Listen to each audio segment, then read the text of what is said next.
we talked about. The protocol has clearly created issues, and we are working urgently to resolve them as soon as possible. It's why we created the legislative window until the 19th of January for talks between the UK and the European Union to develop, and for the Northern Ireland parties to work together to restore the devolved institutions. However, we remain of the view that there is no excuse for the Northern Ireland parties not to be in government as soon as possible. Jimmy Still. Mr Speaker, as some members know, and not least the members behind me, my wife hails from Northern Ireland.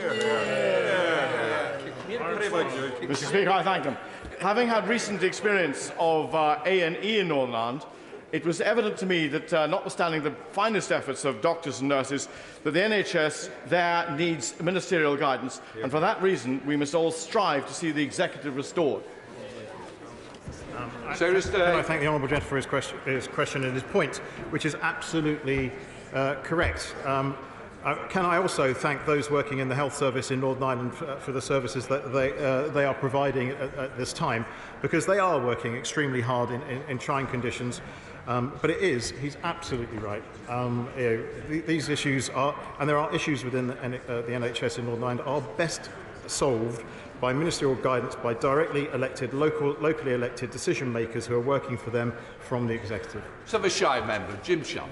Thank you, Mr Speaker. Can I thank the Secretary of State for that response, and on behalf of my constituents who some are sitting in cold houses today, not receiving the energy help that the rest of the UK is receiving from government, can I encourage the Secretary of State and government for the establishment of the Northern Ireland Executive, and for vulnerable people who need the energy help and the aid now, to bring that forward, and also bring forward and enact the protocol bill, which the people of Northern Ireland want to see that, and no more delays.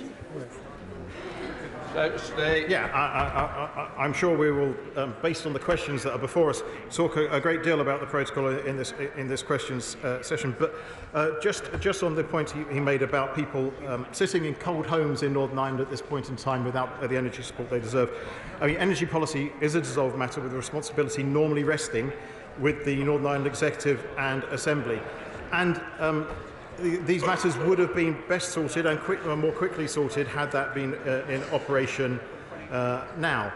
However, yesterday I met with the energy companies myself. There are significant difficulties in how they could possibly deliver this support, and the government is now examining other options as well to try and get this money out the door as quickly as we possibly can. SNP spokesperson Richard Thompson. Thank you, Mr Speaker.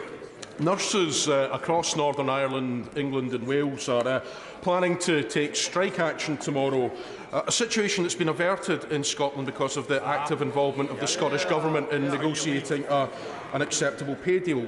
Can I ask the Secretary of State what role is he and his ministers playing in trying to bring a resolution to this situation in Northern Ireland? And what assurances can he give that he and his ministerial team are adopting a more constructive approach to these pay negotiations than appears to be the case elsewhere in these islands?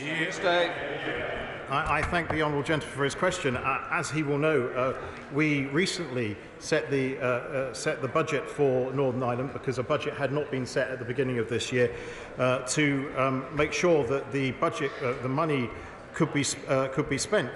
There was no budget set by the executive, and the projected black hole by the Minister of Finance when he was sitting was £660 million. We now have got, these negotiations are facilitated by British government ministers of the type he is talking, but at the end of the day, decision makers and the permanent secretaries and those the employers in Northern Ireland will be making those final negotiations. Chair of the Select Committee, Sam Moore. Thank you, Mr Speaker. At the time of a cost of living crisis, clearly too many people are feeling the adverse effect of the absence of Stormont. And if my right honourable friend hasn't seen it, could he look at the BBC Spotlight NI programme produced by Mandy Macaulay, which showed the pernicious activities of loan sharks and the paramilitaries on the most vulnerable people in Northern Irish society as they await their money to help with their fuel? Can I echo the comments of the honourable member for Strangford and urge my right honourable friend to give the peace of mind to those people who are most in need and sort this pressing issue out by Christmas so that people can have that peace of mind and try to enjoy the festive period. Secretary of State. I thank my honourable friend, the chairman of the Select Committee, for his question. And firstly, I would say to him, I am fully aware, actually, of the activities of paramilitary lenders. I know of the programme he mentioned. I didn't see it last night, but I actually was in a meeting last week or the week before with the head of Women's Aid in Northern Ireland, who mentioned this very fact to me.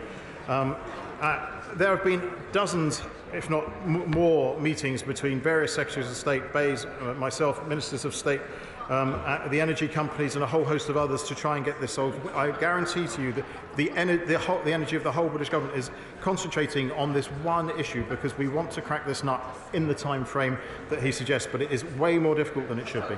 Tamanji Singh Desi. Number 3, please, Mr Speaker. Secretary of State.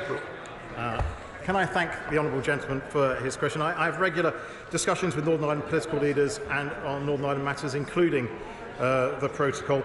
And the government is engaging in constructive dialogue with the European Union to find the solutions to the problems the protocol is causing, and we are also proceeding with the legislation which aims to fix these problems in the event that we cannot reach a negotiated solution. Mr Speaker, the Northern Ireland Protocol takes a wrecking ball to the deal the Conservatives negotiated, signed and campaigned on, breaks international law and risks new trade barriers in the middle of a cost of living crisis. Secretary of State, political parties in Northern Ireland have been left in limbo by this government. They've been left out in the cold.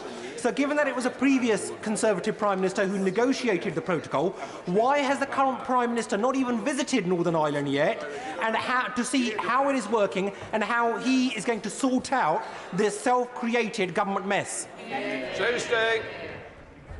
I thank the honourable gentleman for his question.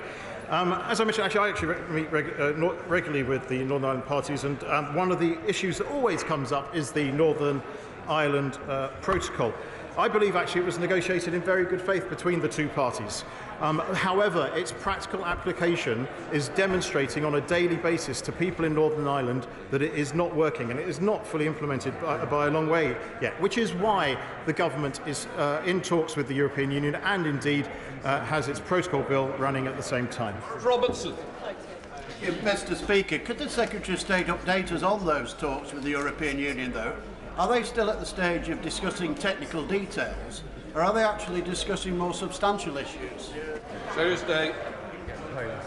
The one thing that I'm quite confident I'm not going to do is give a running commentary on the state of the negotiations or talks between the European Union and the UK government. My right honourable friend, the Foreign Secretary, did update the House a bit yesterday, but I think he maintains that position as well. Secretary of State Peter Kyle. Thank you, Mr Speaker. It's good news that the Prime Minister has paused the protocol bill. Can the Secretary of State confirm that negotiations are on track to deliver an agreement that all communities can support by the 19th of January? Secretary of State. As the right honourable gentleman knows, I'm a glass half full man, and I really truly believe there is a landing zone that has been identified by all parties to aim for. Can I confirm a date? No. Can I give a running commentary? I'm afraid I can't. Kyle. The intended purpose of the retained EU law bill is divergence from the single market. To avoid repeating the political fallout of the protocol bill, government should be engaging with all communities in Northern Ireland right now, based on a detailed impact assessment. Is that happening? Secretary of State. Yes. Number 4, please. Minister. Thank you, Mr Speaker. We speak regularly with a spectrum of businesses and organisations in Northern Ireland, and I would like to repeat the reassurances that we've given about the electronic travel authorisation. The scheme will not apply to citizens of Ireland or the United Kingdom, and I can confirm to her that we fully intend to work with all relevant stakeholders to ensure that ETA requirements are communicated effectively to everyone. Last week I asked the Prime Minister about electronic travel authorisations and the impact on Northern Irish tourism, and his answer indicated that he did not understand the topic at all. This rang very true with people who believe that this government does not engage with the impact of their decisions on our region and our economy.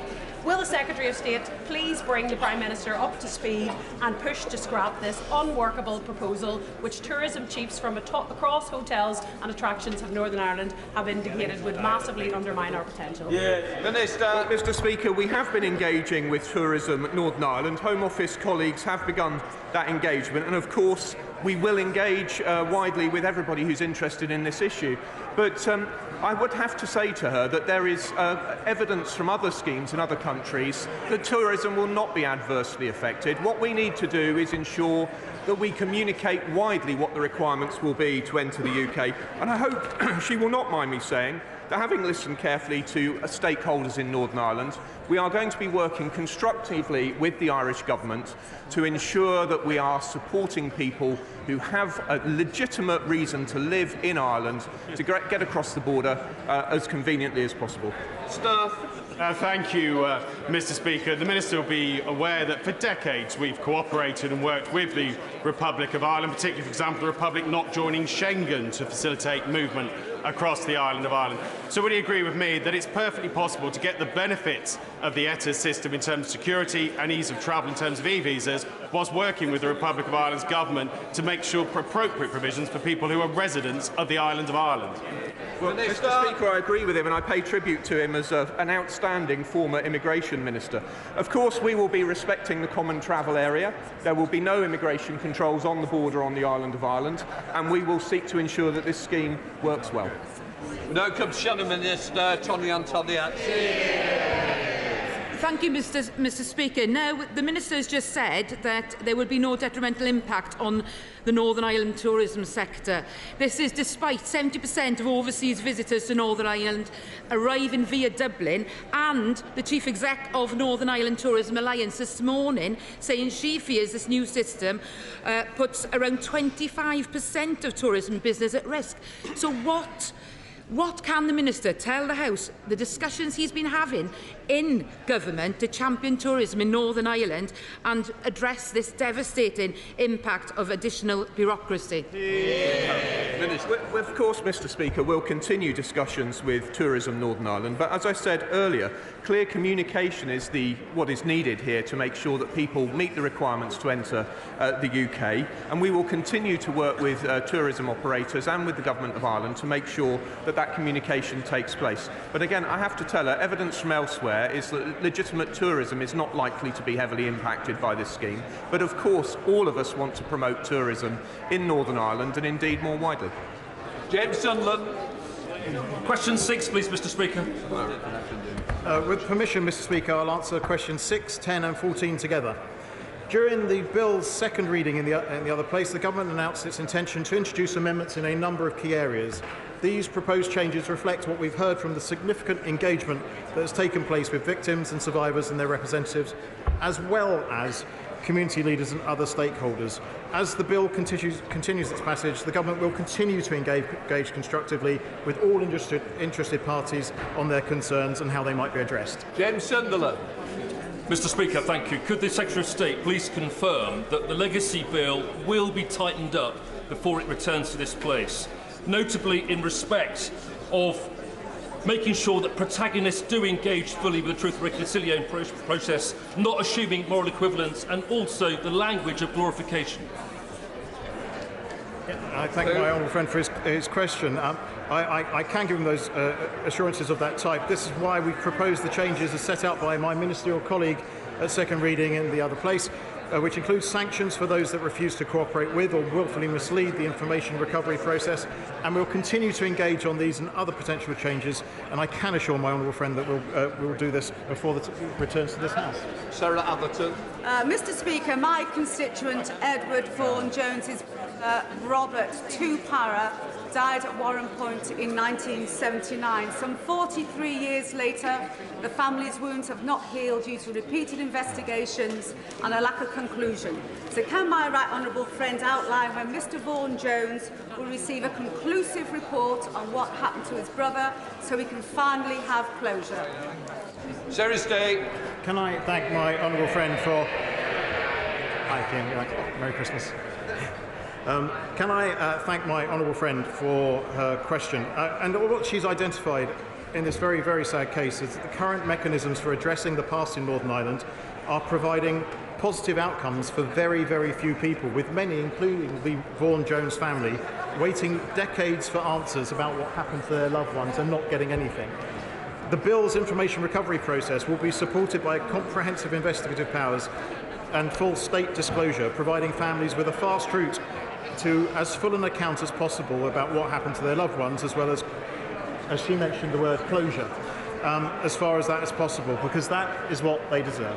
Jarvis. Thank you, Mr Speaker. It was good to see the Secretary of State visit the Omagh bombing memorial garden just recently, and despite his intention to want to work closely with victims, he will know that there are still concerns being expressed by a range of victims' representatives groups, the Victims and Survivors Commissioners, and concern has been expressed by John Boucher as well. So, expecting the difficulty and the complexities of this, can the Secretary of State say what he's going to do now to make sure that he can bring victims with him on this bill?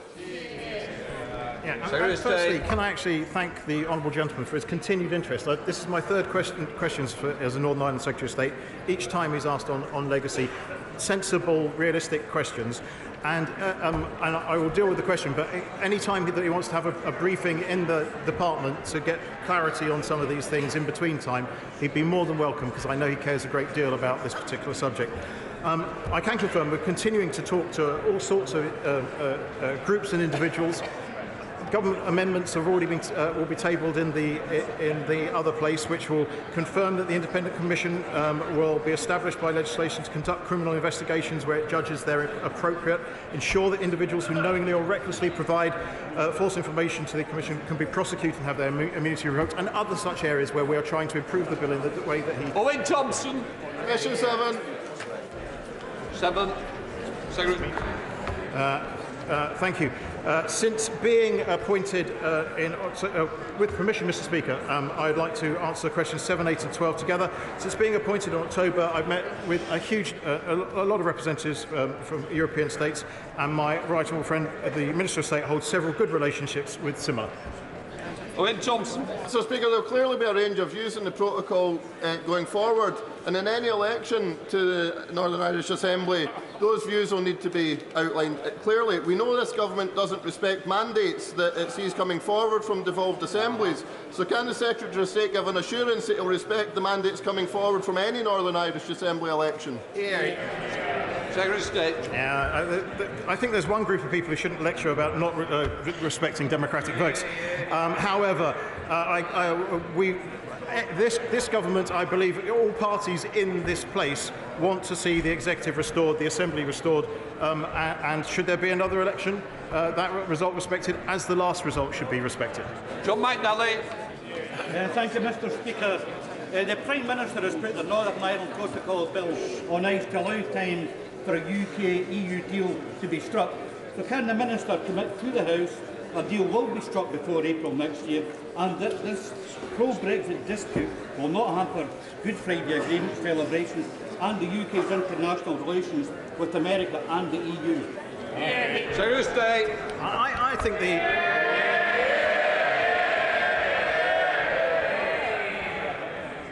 I genuinely didn't think the honourable gentleman's question was that good. I think, actually, that the honourable gentleman should maybe imbibe a bit of Christmas festivities, because I think we should be more glass half full about the opportunities of a negotiated settlement to the protocol issue, which will benefit everybody and all parties in Northern Ireland. Patricia Gibson. Thank you, Mr Speaker. The Vice President of the European Commission said if there is a political will, issues around the Northern Ireland Protocol could be resolved within a couple of weeks. So will the Minister find the will to reach a solution and commit to a timeline for a deal, perhaps before the end of the 6-week extension to form an executive in January? I can generally say to the Honourable Lady that the atmosphere in the relationships between the European Union and the United Kingdom government have changed dramatically in recent weeks and months, and that is the basis for all good things. That completes those questions. Before we come to the Prime Minister's questions, I would like to point out the British Sign Language interpretation of proceedings is available to watch on Parliament Live TV. We start with questions to Prime Minister John Stevenson. Number one, Mr Speaker. Prime Minister. Mr Speaker, I'm sure the whole House will share my sorrow at the capsizing of a small boat in the Channel in the early hours of this morning and the tragic loss of human life. Our hearts go out to all those affected and our tributes to those involved in the extensive rescue operation. Mr Speaker, this morning I had meetings with ministerial colleagues and others, in addition to my duties in this House, including the visit of His Majesty the King. I shall have further such meetings later today. John Stevenson. Thank you, Mr Speaker. Prime Minister, a 3.5-hour journey takes 6 hours. A straight journey ends up with 2 changes and a diversion. A train is cancelled at short notice. This has become the experience of a West Coast rail passenger. If Avanti do not get their act together, will the government cancel their franchise? Very popular question, Prime Minister. Well, Mr Speaker, I thank my honourable friend for raising this, and I share the frustration that this is causing to many of his and other communities. Our priority immediately is to support the restoration of services before then making any long-term decisions on the operation of the West Coast franchise, but we will be closely monitoring Avanti's rollout of its recovery plan and holding them account for delivering for passengers. Leader of the Opposition, Keir Starmer. Thank you, Mr Speaker. Can I join the Prime Minister? Our prayers go out to those who capsized in the freezing waters of the Channel last night. It's a reminder that the criminal gangs running those routes put the lives of the desperate at risk and profit from their misery. They must be broken up and brought to justice. Mr Speaker, tomorrow will be the first ever nationwide nurses' strike. All the Prime Minister has to do to stop that is to open the door and discuss pay with them. If he did, the whole country would breathe a sigh of relief. Why won't he? Prime Minister. Well, Mr Speaker, we have consistently spoken to all the unions involved in all the pay disputes that there are. But I am glad he's raised our nurses, because they do incredible work, and it's worth putting on record. It's worth putting on record what exactly we have done for our nurses. Last year, when everyone else in the public sector had a public sector pay freeze, the nurses received a 3% pay rise. When the RCN asked for more in-work training, we gave every nurse and midwife a £1,000 training budget. And when they asked for nurses' bursaries, we made sure that every nursing student received a £5,000 grant. That's because we do work constructively, and we will continue to back our nurses. Mr Speaker, nurses going on strike is a badge of shame for this government.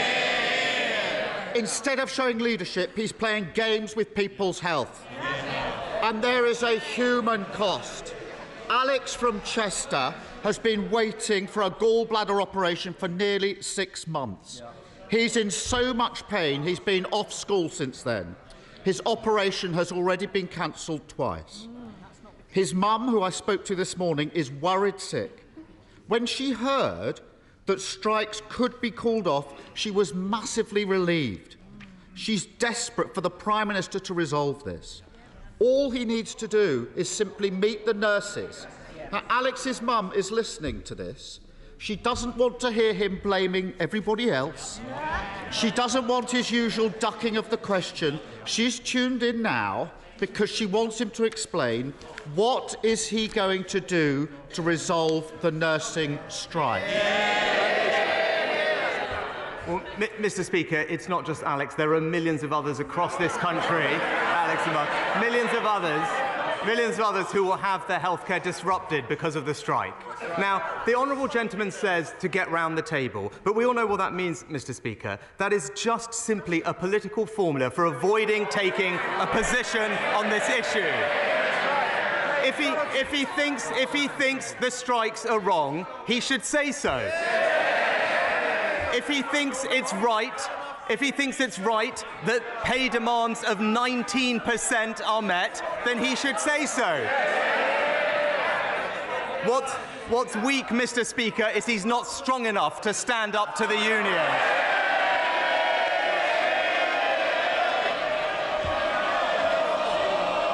Mr. Speaker, we know it's Christmas, but the party's not started yet. Come on, Keir Starmer. Mr. Speaker, in 12 hours' time, there's a nurses' strike. All he needs to do is meet the nurses. His inaction speaks volumes. As ever with this Prime Minister, it's Tory politics first, patience second. We've never seen a nurses' strike like this before. They've been forced into it because the government has broken the health system. Ask anyone in the NHS. They will tell you they don't have enough staff. 133,000 vacancies. And there's an obvious solution. Scrap the non-dom status and use the money to bring through the next generation of doctors and nurses. That's what Labour would do. Why hasn't he got the guts to do it? Mr. Speaker, we're already investing billions more in the NHS. We're already hiring thousands more doctors and nurses. But he asked about backlog. He asked about backlogs and the waiting times in the NHS. And yes, what he always fails to acknowledge is the impact that COVID did, Mr. Speaker. That's why we're facing pressures.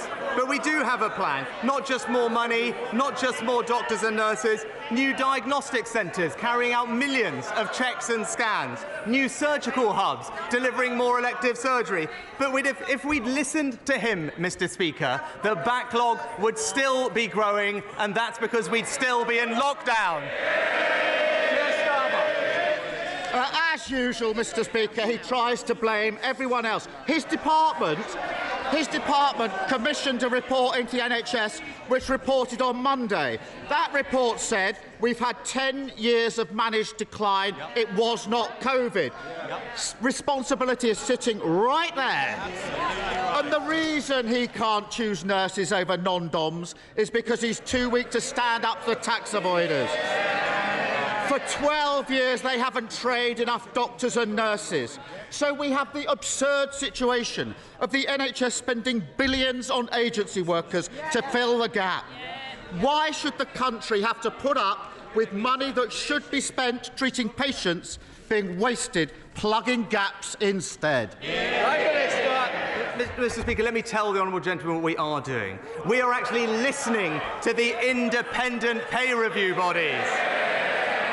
They want to undermine them. We've offered a fair pay deal. They can't even decide on a number amongst themselves. We're actually protecting the public. They're protecting their paymasters, Mr. Speaker. For working people in this country, it's Labour's nightmare before Christmas. Keir Starmer. There he goes again, pretending everything is fine. Try telling that to those on waiting lists or those that can't afford to pay for a next-day GP appointment. After 12 years of Tory failure, winter has arrived for our public services, and we've got a Prime Minister who has curled up in a ball and gone into hibernation. If he can't act on behalf of patients or nurses or everyone who wants these strikes called off, then surely the whole country is entitled to ask, what is the point of him and what is the point of the government he's supposed to be leading? Mr. Speaker, he talks about COVID not having an impact. Ambulance waiting times for Category 1 ambulance waiting times in February of 2020 were actually completely on target, Mr. Speaker. COVID has an impact, and that's why, as the Chief Executive of the NHS has acknowledged, this government is serious about its commitment to prioritise the NHS. But, Mr. Speaker, let's just have a look at the NHS in Labour-run Wales, shall we?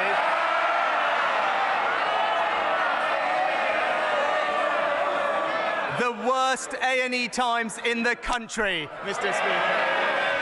Keir Starmer. Mr. Speaker, under the last Labour government, we had fair pay for nurses and no strikes. So I I won't be taking lectures from him about that. Order. Mr Bowie, you promised to behave. Don't give me a Christmas present you won't want. Come on, Keir Starmer. Mr Speaker, this is our final PMQs of the year. So I hope you will Oh, really? I hope you will...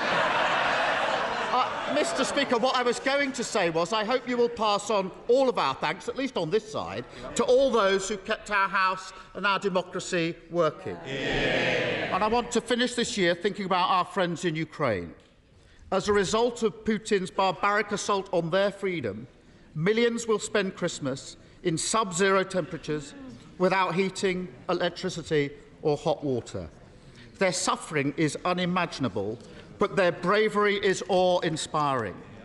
So will the Prime Minister join me in saying that whatever other difficulties and disagreements we have across this dispatch box, we are and will remain united in our unwavering support for Ukraine's freedom, its liberty and its victory?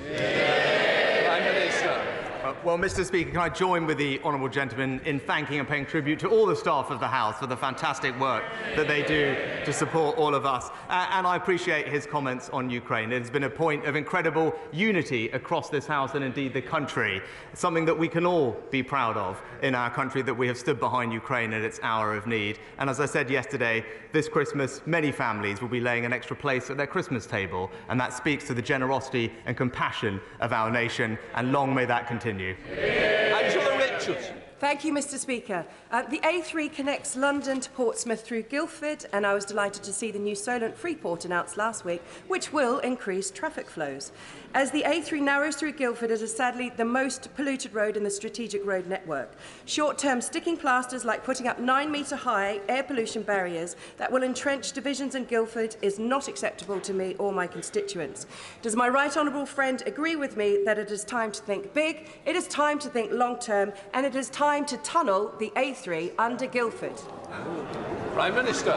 Well, I thank my honourable friend for the question.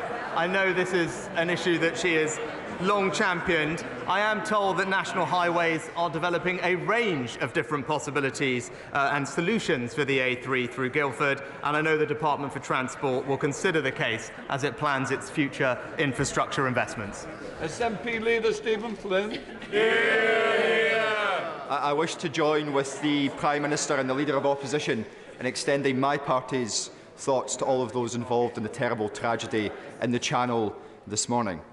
Mr Speaker, thanks to positive and proactive negotiations between the Scottish Government and Unite and Unison health unions, a pay settlement has been reached and strike action averted. By stark contrast, the UK Health Secretary appears completely unwilling to negotiate with unions on pay, and strike action is very much still on the table. So may I ask the Prime Minister, when will he see the error of his ways and follow the Scottish Government's lead? Prime Minister. Well, Mr Speaker, I'm glad the UK Government was able to provide £1.5 billion in extra funding to the Scottish Government for public services. The Health Secretary and other ministers have engaged fully, not just with the unions, but with an independent pay-setting process, which takes the politics out of the process and ensures that we can meet those independent requirements with a fair pay deal. Stephen Flynn. Mr Speaker, let's be clear, those words will ring hollow in the ears of those people who, unlike the Prime Minister, can't nip into Waitrose for their shopping, nor indeed even turn on their heating at this moment in time. And that's particularly true for people in Scotland, because as we know, average energy bills in Scotland are not anticipated to be £2,500 per year. They're expected to be £3,300 per year. People are genuinely terrified, and that's despite the fact that Scotland produces 6 times more gas than we consume, with some 80% of our electricity coming from low-carbon sources. Decades of failed UK energy and regulatory policy coming home to roost. Is it not the case that Scotland has the energy? We just need the power. Well, Mr Speaker, I'm glad the honourable gentleman raised the question of energy support. And it's because of the actions of this government that we are providing every household in this country with around £900 of support with their energy bills this winter, £55 billion worth of support. And on top of that, next year, there will be extra cost of living payments worth up to £1,200 for the most vulnerable, whether that's those on means-tested benefits, pensioners, or indeed disabled. This is a government that will always look after the most vulnerable in our society. Stephen Metcalfe. Thank you, Mr Speaker. As my right honourable friend will know, the Mayor of London, despite objections, has decided to expand the ULEZ zone across all London boroughs, which will massively impact my constituents and those who share a border with London. Will he therefore urgently speak to the Transport Secretary and encourage him to use the powers at his disposal to reverse this disastrous decision? Well, my honourable friend will know that transport in London is devolved to the Labour Mayor of London, but it is disappointing that the Mayor, backed by the Leader of the Opposition, is choosing not to listen to the public. The zone is being expanded against the overwhelming views of residents and businesses, and I'd urgently consider the Mayor and the gentleman opposite to be on the side of hard-working Londoners. David! Can I associate myself and my party with the comments made by others on the tragedy in the Channel? Our thoughts and prayers are with the families' victims. Mr Speaker, 40% of cancer patients now wait more than 2 months for treatment after an urgent referral from a GP. That's the highest proportion on record and way above the government's own cancer waiting target. I lost both my parents to cancer as a child, and so, like many people across the country and in this House, I know the devastating impact of treatment delays on cancer patients and their families. So I'd like to ask the Prime Minister 2 questions. First, can he give a cast-iron guarantee that the dreadful cancer backlog won't get any worse? And second, when will the government meet its own cancer target?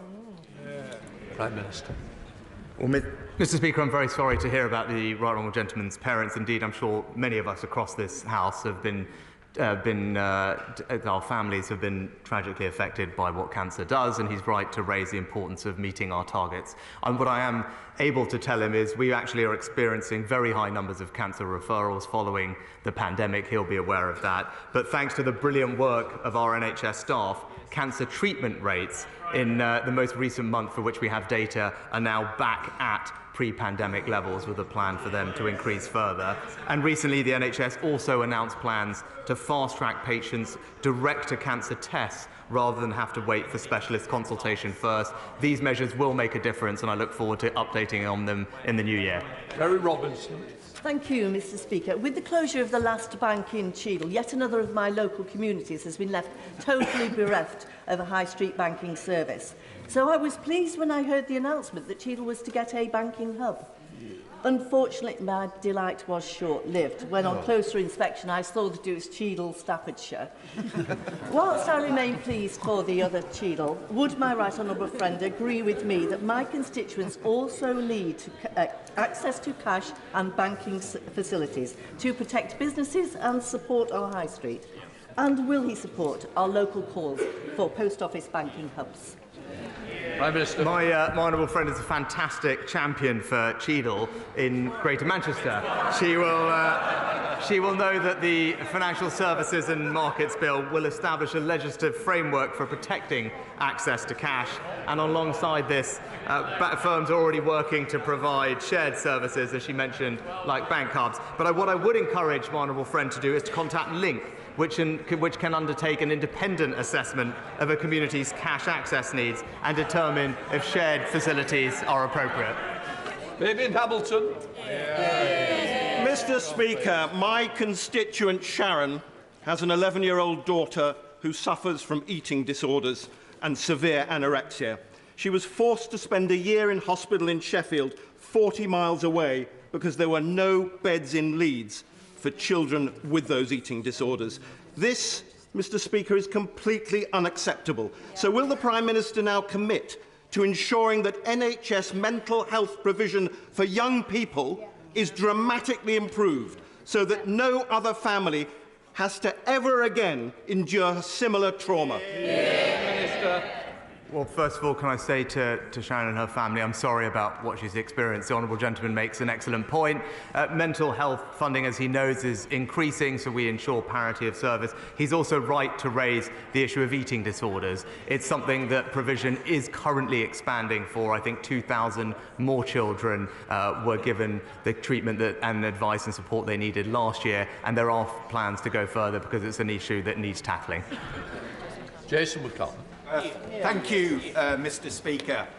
Police Constable Nicola Hughes and PC Fiona Bone were savagely murdered in Manchester whilst on duty a decade ago. Nicola's dad, Bryn, is my constituent. He lives in Marsden.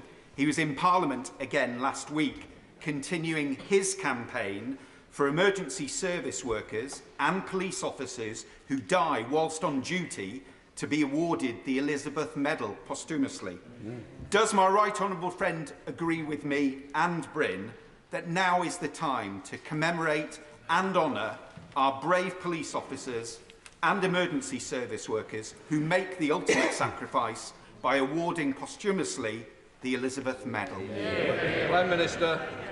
I thank my honourable friend for his question, and I thank his constituent Bryn for his campaigning. Every life lost in the line of duty is a tragedy, and we remember the lives and service of PCs Nicola Hughes and Fiona Bone. We are determined, Mr Speaker, to ensure that sacrifice that police officers and other public service officers make is recognised, and we are carefully considering the best and most appropriate ways to do this. Kirsty Blackman. Thanks, Mr Speaker. Across these islands, people are suffering because of the woefully inadequate policies of this UK Tory government.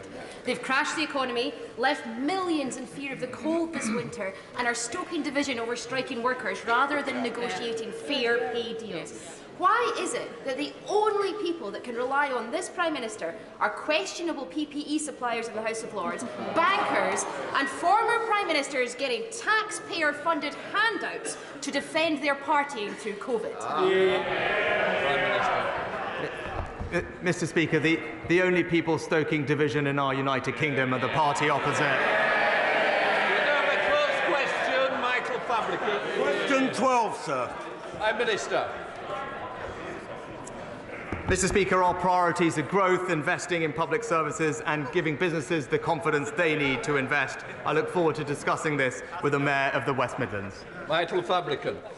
Mr Speaker, when my right honourable friend, the Prime Minister, recently visited the National Memorial Arboretum, he was slightly late. But I don't blame him, because he had to come by road.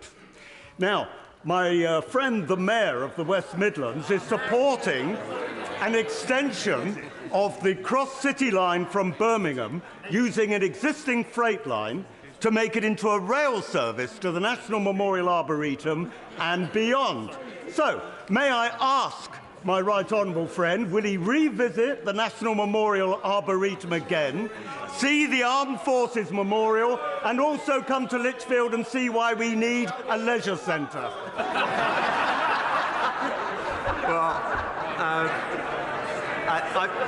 I'd be delighted to come and visit the National Memorial Arboretum again, see my friend and the fantastic Mayor of the West Midlands, Andy Street, to discuss his plans to drive growth and opportunity in the region. Thank you. Thank you, Mr Speaker. Mr Speaker, it is now well over 3 years since the Conservatives promised the end no-fault evictions. Enfield has the highest rate of Section 21 evictions in London. 30 families in my constituency in the last month alone were made homeless as a result of Section 21. I have families sat in my office trying to keep warm as we try to find them emergency accommodation. Will the Prime Minister scrap this shameful legislation? If so, when?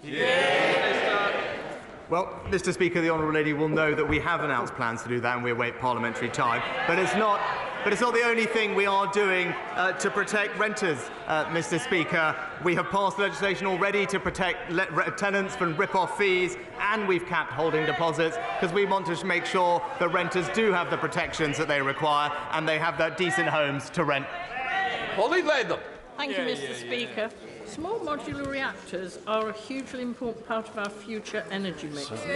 And this Conservative government realised that when it awarded Rolls-Royce nuclear section, based in my constituency, a grant of £210 for development. But there's still no clarity or plan for moving from development to deployment. Will the Prime Minister come with me to meet Rolls-Royce to discuss how to move things forward and ensure the UK benefits from this exciting opportunity? Well, my honourable friend makes an excellent point. I'm delighted that government has awarded £210 million to Rolls-Royce SMR last year for research and development. This does have the potential to benefit the UK and support our energy security and climate goals. I look forward to getting updates and for working with my honourable friend to see this fantastic new technology come to life. Senator McCarthy.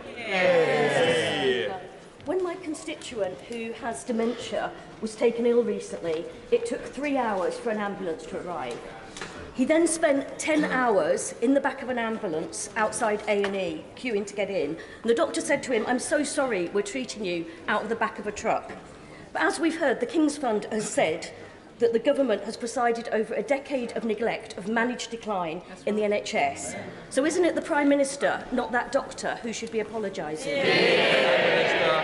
Well, Mr. Speaker, that same King's Fund report also acknowledged that there was 40% more funding going into the NHS under this Conservative government. But we do need to make sure that that funding makes a difference. That's why this winter £500 million is being deployed to move people out of hospital beds into social care, to speed up those discharges specifically so that ambulances won't be queuing as much as they currently are. And that money is already making a difference on the ground.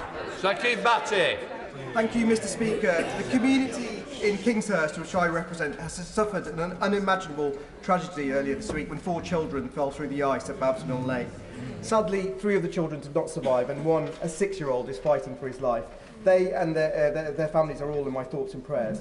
Will my right honourable friend pay tribute to the community in Kingshurst, which has come together and is supporting each other to get through this tragedy? And will he recognise the heroic efforts of the emergency services, including the police officer who used his bare hands to try and break through the ice and then jumped in the water with fire service personnel without the PPE, risking their own lives to save the young children?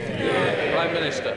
I thank my honourable friend, and can I send my condolences to the family and friends of all of those who lost their lives.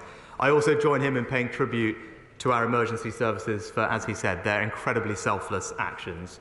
This whole event has completely shocked the local community, and I know that my honourable friend will continue to do all he can to support his constituents at this difficult time. Dame Angela Riedel. Thank you very much, Mr. Speaker. This year the Tory party has given us 5 education secretaries, 4 chancellors, 3 prime ministers, 2 leadership coups.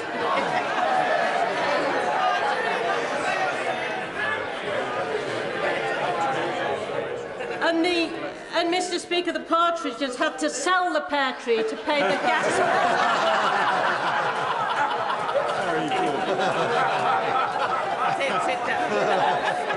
So, Mr. Speaker, isn't it the case that after a year of Tory chaos, incompetence and self-indulgence, the best Christmas present the Prime Minister could give to the British people is a general election?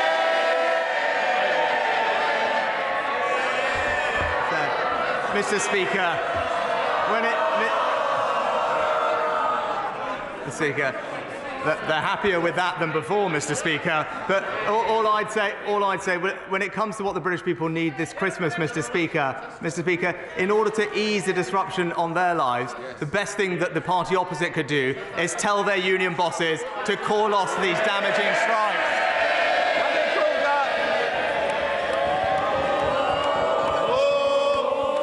Thank you, Mr. Speaker. After the Second World War, Winston Churchill sent British Conservative lawyers to help to draft the European Convention on Human Rights, and that's something that we can be proud of in this country. But in an age of mass migration, the ECHR is now limiting our ability to control our borders. So in light of the tragedy in the Channel this morning, does the Prime Minister agree he should do as Churchill did, draft a new framework for refugees and human rights, including legal routes, but one way or another, and if necessary alone, we must be prepared to leave the ECHR? Mr. Speaker, as I told the House yesterday, our new legislation will deliver a system whereby a person who comes here illegally will have no right to stay and will be removed to their own country or a safe third country alternative. That is the system that the British people want to see. That's a system that we will deliver, and I look forward to hearing whether the party opposite will support it. Sir Olney. Thank you, Mr. Speaker. As temperatures are plummeting and the cost of living crisis is deepening, ordinary families are facing a Dickensian nightmare across the country this Christmas. Mortgage bills are soaring, household repossessions are up, and nearly 500,000 tenants face a threat of eviction after falling behind on their rent. Too many people are worrying about where they and their children will wake up on Christmas morning. So will the Prime Minister agree to a temporary ban over the festive period on repossessions and evictions so that nobody has to live in fear of losing their home this Christmas? Mr. Speaker, we provide a range of support to both homeowners and tenants who are in difficulty already. But the most important thing we are doing to financially support them through the winter is by providing almost £900 of support with their energy bills, on top of all the additional support for those who are most vulnerable, including pensioners. That demonstrates the actions of this government to help the country get through what we acknowledge is a challenging time. Stephen Crow. Thank you, Mr. Speaker. Tomorrow, Mr. Speaker, at 9:30, you'll lead this House in a one-minute silence to mark 80 years since the British government recognised that the Holocaust was taking place in Nazi-occupied Europe. As we come together to mark that moment, will the Prime Minister join me in praising the Holocaust Educational Trust and the extraordinary survivors who continue to do amazing work, ensuring that the next generation understand and learn the lessons from the past? Minister. Mr. Speaker, 80 years ago, Parliament listened in stunned silence as the truth of the Holocaust was spoken in this House for the very first time. So it's absolutely right that you, Mr. Speaker, lead a moment of silence in which we will stand together to remember and reaffirm that truth.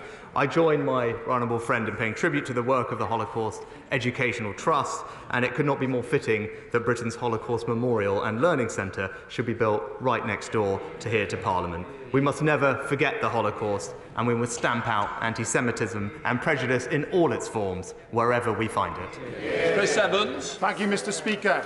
Caerphilly County Borough Council recently announced a £3 million cost of living hardship fund to help those most in need in Islwyn and across our county borough. Does the Prime Minister think it's right that local authorities are forced to cover the costs of 12 years of economic mismanagement by this Tory government? Prime Minister. Well, Mr. Speaker, what the honourable gentleman fails to acknowledge is that because of the actions of this UK government, not only are we supporting people in Wales and across the United Kingdom with help with their energy bills, we've also provided £1.2 billion of extra funding for the Welsh government to use to give to local authorities to support their constituents, and he would do well to acknowledge the benefits of the United Kingdom and the actions of the UK government. We have a record 4,000 newly qualified doctors training to be GPs, which is really excellent. But we do have an issue with retention, which is made even worse in areas like mine, which have extremely high housing growth. As the son of a GP, what will the Prime Minister do to fix this? Prime Minister. Well, Mr. Speaker, I know this is an issue that my honourable friend has talked and championed for a long time, and he's right to do so. We do have record numbers of GPs in training at the moment. We're also making sure that we support primary care appointments and primary care access, and I know that my honourable friend, the Health Secretary and Chancellor, are looking at how best we can increase retention, particularly with regard to pensions, and I look forward to getting his suggestions. Final question, Wendy Chamberlain. Thank you, Mr. Speaker. In a written response from the DWP, it was confirmed to me that an unpaid carer earning more than £132 a week in their job is classed as being in gainful employment and as a result loses their carer's allowance of £69.70 a week. Now, caring doesn't stop. It never stops. So can the Prime Minister explain to me the rationale of this decision, given that we are trying to get economically inactive people back into work? And secondly, can he explain why it's his government's position that £132 a week is enough for people to live on? Prime Minister. Well, Mr. Speaker, can I first start by paying tribute to those up and down the country who give up so much of their time to care for others? And I'm actually delighted that the government is supporting the honourable member's bill, which will give a week of highly flexible paid leave to unemployed carers. I think it's the right thing to do, and I'm grateful that the honourable lady is taking it forward. The carers allowance is a means-tested benefit. It's part of many other benefits that are available to support people, and as I've said, right now there is significant support in place for people through Christmas with their energy bills. That completes Prime Minister's questions. Just let the House clear.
Right, let us come to the statement from the Home Secretary.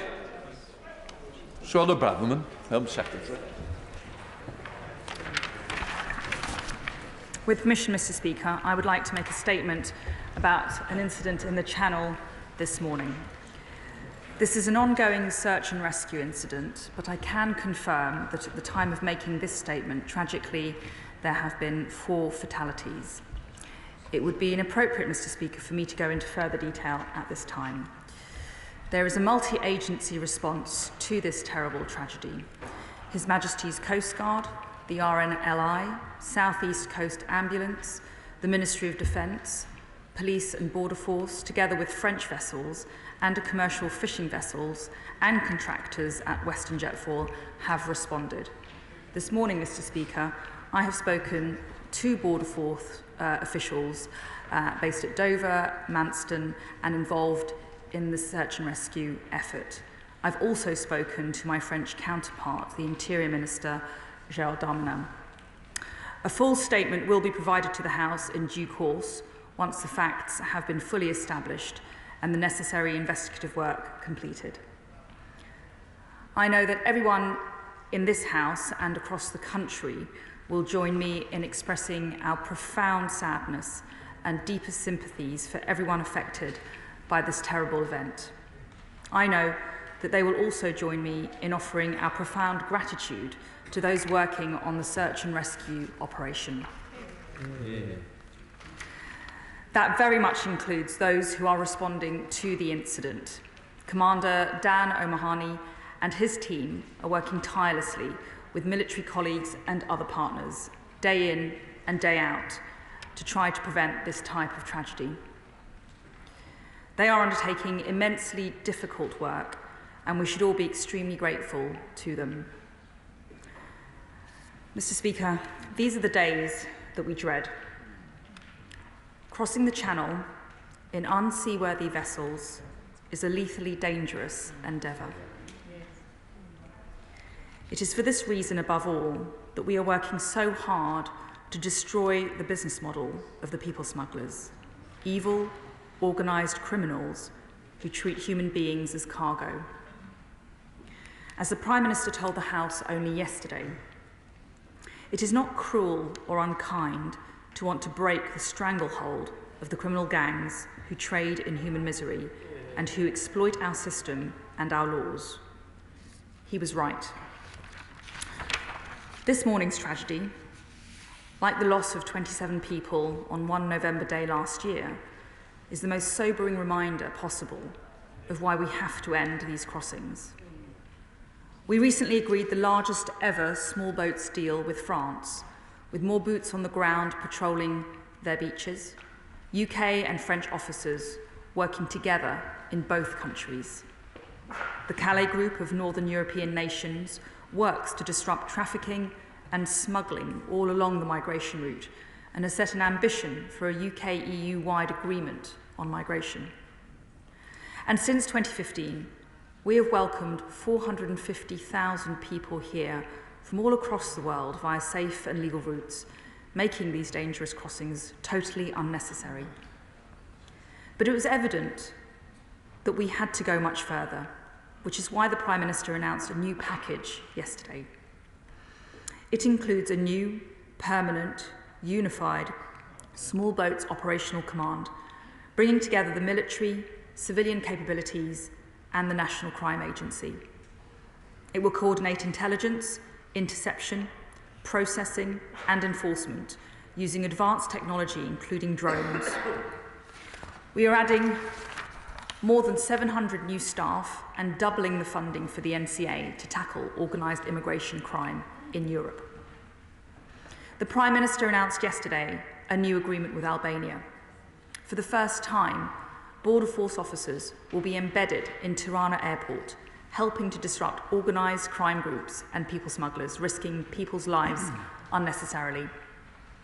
And early next year, we will introduce new legislation to make it unambiguously clear that if someone comes to the UK illegally, they should not be able to remain here. Instead, they can expect to be detained and swiftly returned either to their home country or to a safe country where their claim for asylum will be considered. Late or spurious claims and appeals will not be possible, and once someone has been removed, they will have no right to re-entry, settlement, or citizenship. This will act as a deterrent, and it will save lives. As we grip illegal migration, we will create more safe and legal routes, working with the UNHCR to identify those most in need and introducing an annual quota set by Parliament. We will work closely with local authorities to determine capacity. Mr. Speaker, it isn't true that our capacity is limitless. We are already spending millions on hotels every day. People do not need to seek asylum if they are already in a safe country. It is vital, literally vital, that we end the illegal crossings in the Channel, and I commend this statement to the House. Shadow Home Secretary Yvette Cooper. Thank you, Mr. Speaker, and I thank the Home Secretary for advance sight of her statement. This is truly tragic, deeply distressing news, and all of our thoughts and prayers will be with those who have lost their lives and their families and friends who have lost loved ones in the icy waters of the Channel. We will be thinking too of those who will be receiving support and medical assistance who may have been rescued as well. And all of us will give our thanks to the brave responders and rescuers in the Border Force, in the RNLI, in the Coast Guard, in the MOD, in our emergency services and in the French authorities, responding not just today to this awful, awful tragedy, but also who do such heroic work every single day. It is only because of their brave work that more lives have not been lost. It was barely more than a year ago that 27 lives were lost when a boat went down. And all of us have warned, all of us have feared that it was just a matter of time before more lives were lost. It is, of course, why the UK and France both need to act to stop these dangerous boat crossings. The brutal truth as well is that criminal gangs have made money from those lives that were lost today. They have profited as people have drowned. Day after day, week after week, criminal gangs are putting lives at risk for money. And the other brutal truth is that far from stopping those criminal gangs, those gangs have grown and grown. And the UK and French governments and authorities have failed to stop the criminal and smuggler and trafficking gangs proliferating around the Channel. Those gangs have created a multi-million-pound criminal industry with lives at stake, and the action against those gangs has been too weak. there have been barely any prosecutions or convictions and barely any inroads into the smuggler gangs. Just 3 convictions for people smuggling a month at a time when tens of thousands of lives are being put at risk each month. It is why we have long called for a long time for a major boost to the National Crime Agency, because we do need major action. And yesterday, the Prime Minister announced an increase for the National Crime Agency. I am glad that he has made some progress on this, but can the Home Secretary clarify what does it mean in practice? How much additional funding will there be in practice for the National Crime Agency? How much, and specifically for the action on the smuggler gangs? How many additional full-time staff will there be? And what is the sense of scale on this? Because I fear still that this is too low and this is too little given the scale of the problem we face. Yesterday, the Prime Minister announced a small boat operational command. Again, how different is that to the previous clandestine Channel Threat Command, led by Commander Dan Omani, which has been in operation for some time? Will it still be led by Commander Dan Omani or by somebody else? Will it be the Home Office or the MOD in charge? Is it correct that the Navy has been told they will be standing down on the 31st of January?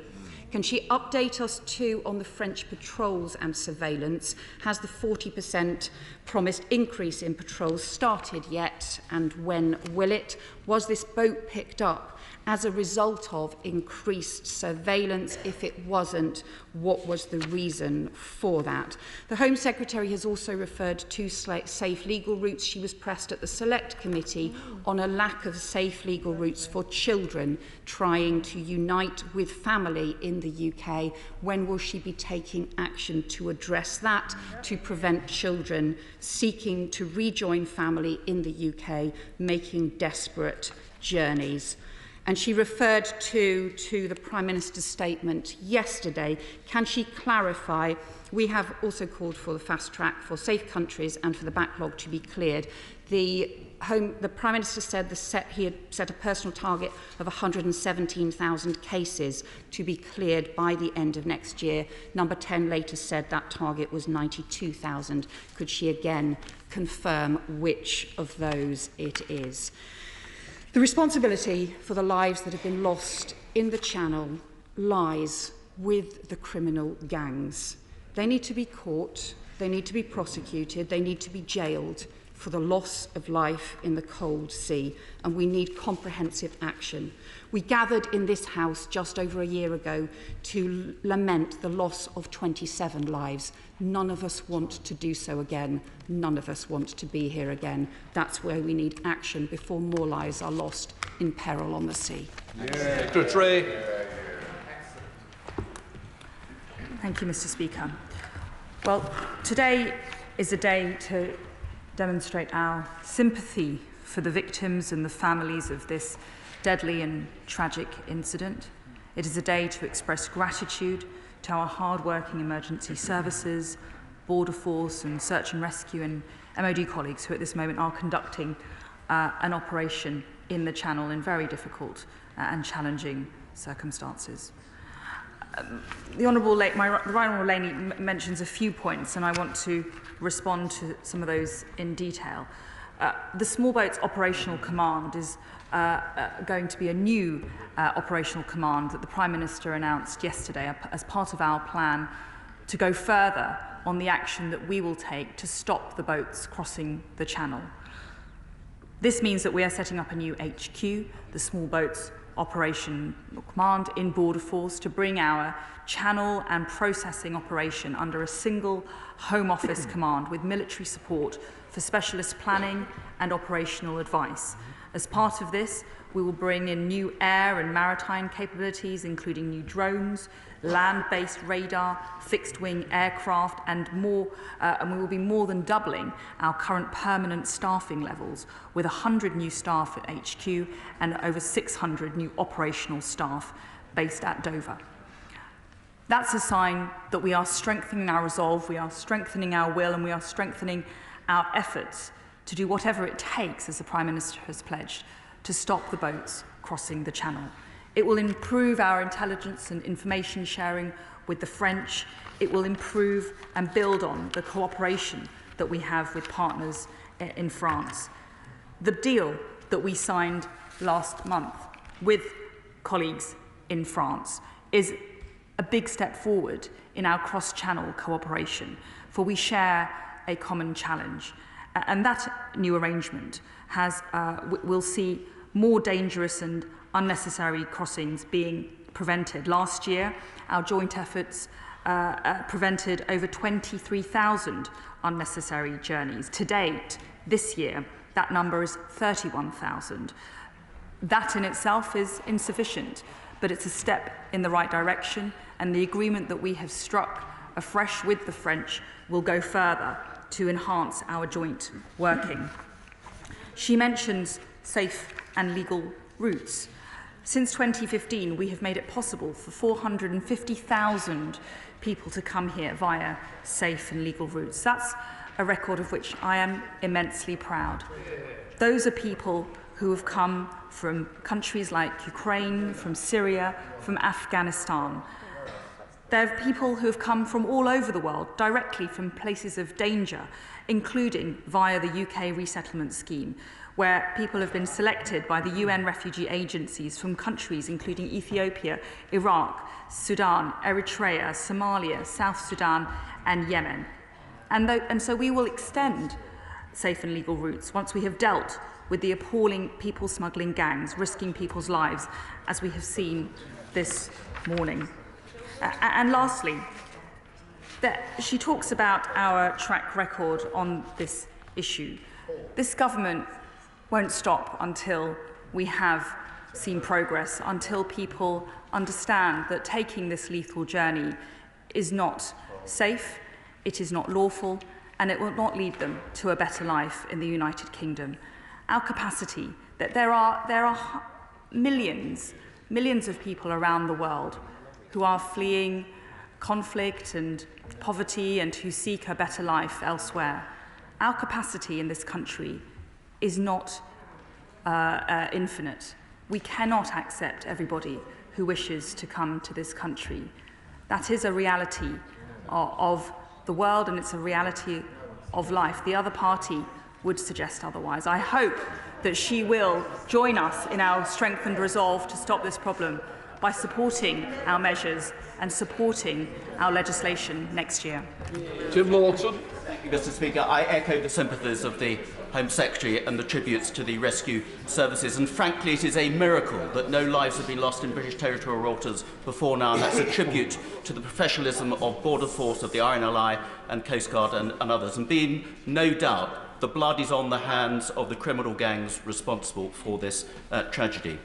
Of course, the best thing would be for those boats not to leave the shore in the first place. So can she update the House about any progress she may be having in discussions with her French counterparts, which will persuade them either to intercept those boats if they get into the water and bring the passengers back to French land from where they started, or when they do intercept people on the beaches about to get into the boats, that they are arrested and detained rather than set free and allowed to try again the following night. That is the only thing that is really going to stop this immediately, as we need it to happen.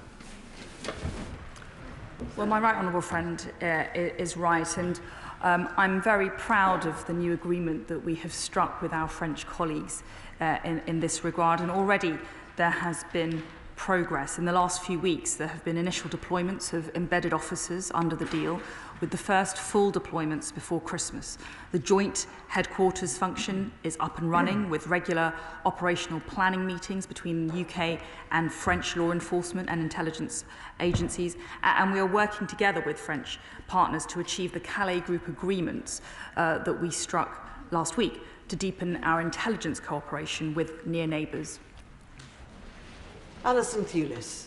Here. Thank you very much, Madam Deputy Speaker. And I first want to thank and pay tribute to my honourable friend from Cumbernauld, South and Kirkintilloch East, who so ably fulfilled this role before me. Here. Madam Deputy Speaker, I and my SNP colleagues send our condolences, our sincerest condolences, to the families and friends of those 4 reported to have died in the early hours of this morning, and hope it will be possible for those rescued to make a full recovery.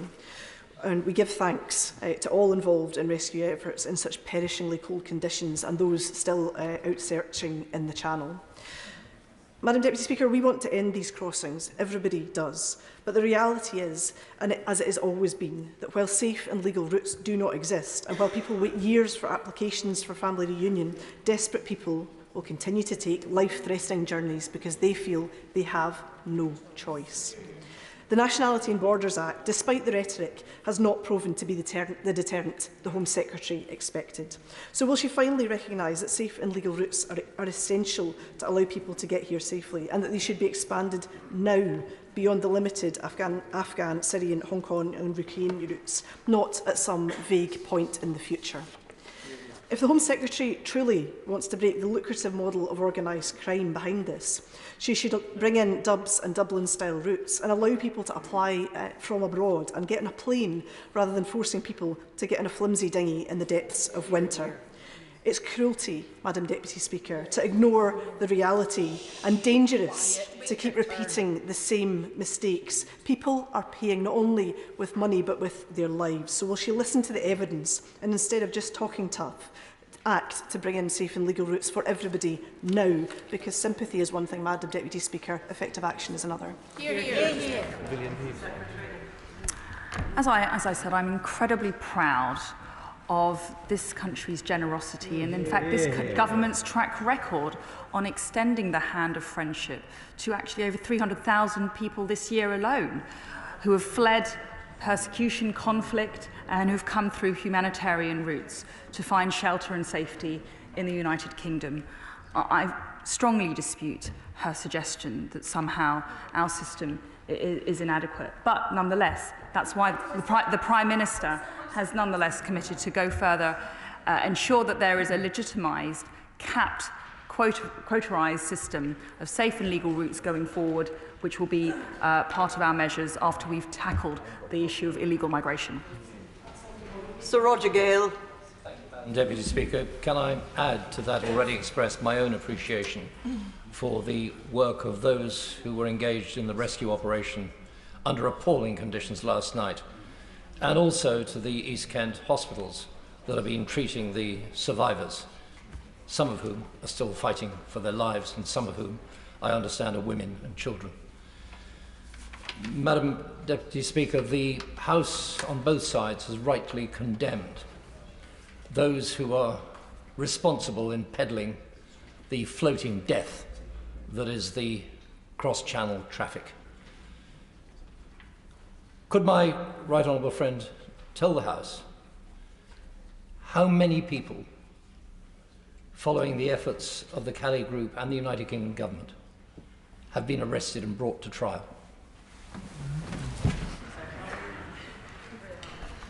Well, I want to thank my honourable friend for all of his efforts in supporting the local community following this incident, but also throughout, because I know that particularly in Kent there is pressure on communities and authorities relating to illegal migration. There has been considerable effort and focus by the police, by the NCA and other agencies on tackling organised immigration criminal gangs.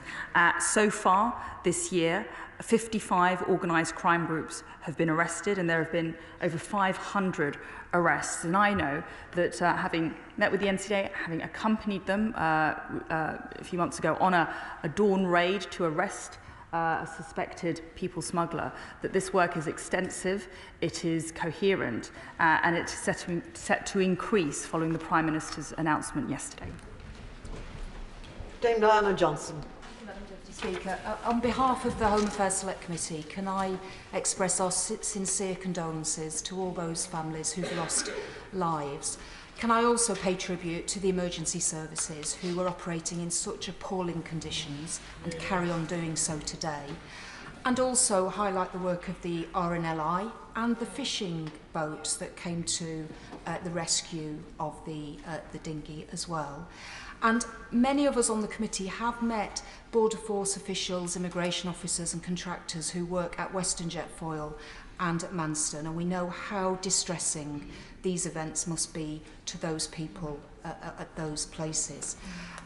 Obviously, we need to wait for a full statement about what's happened, but I wondered if the Home Secretary might be able to share whether she thinks there are any more actions that can be taken to pursue these evil individuals who facilitate and organise these trips across the Channel in these dinghies. What more can the government do to make sure those people are brought to book?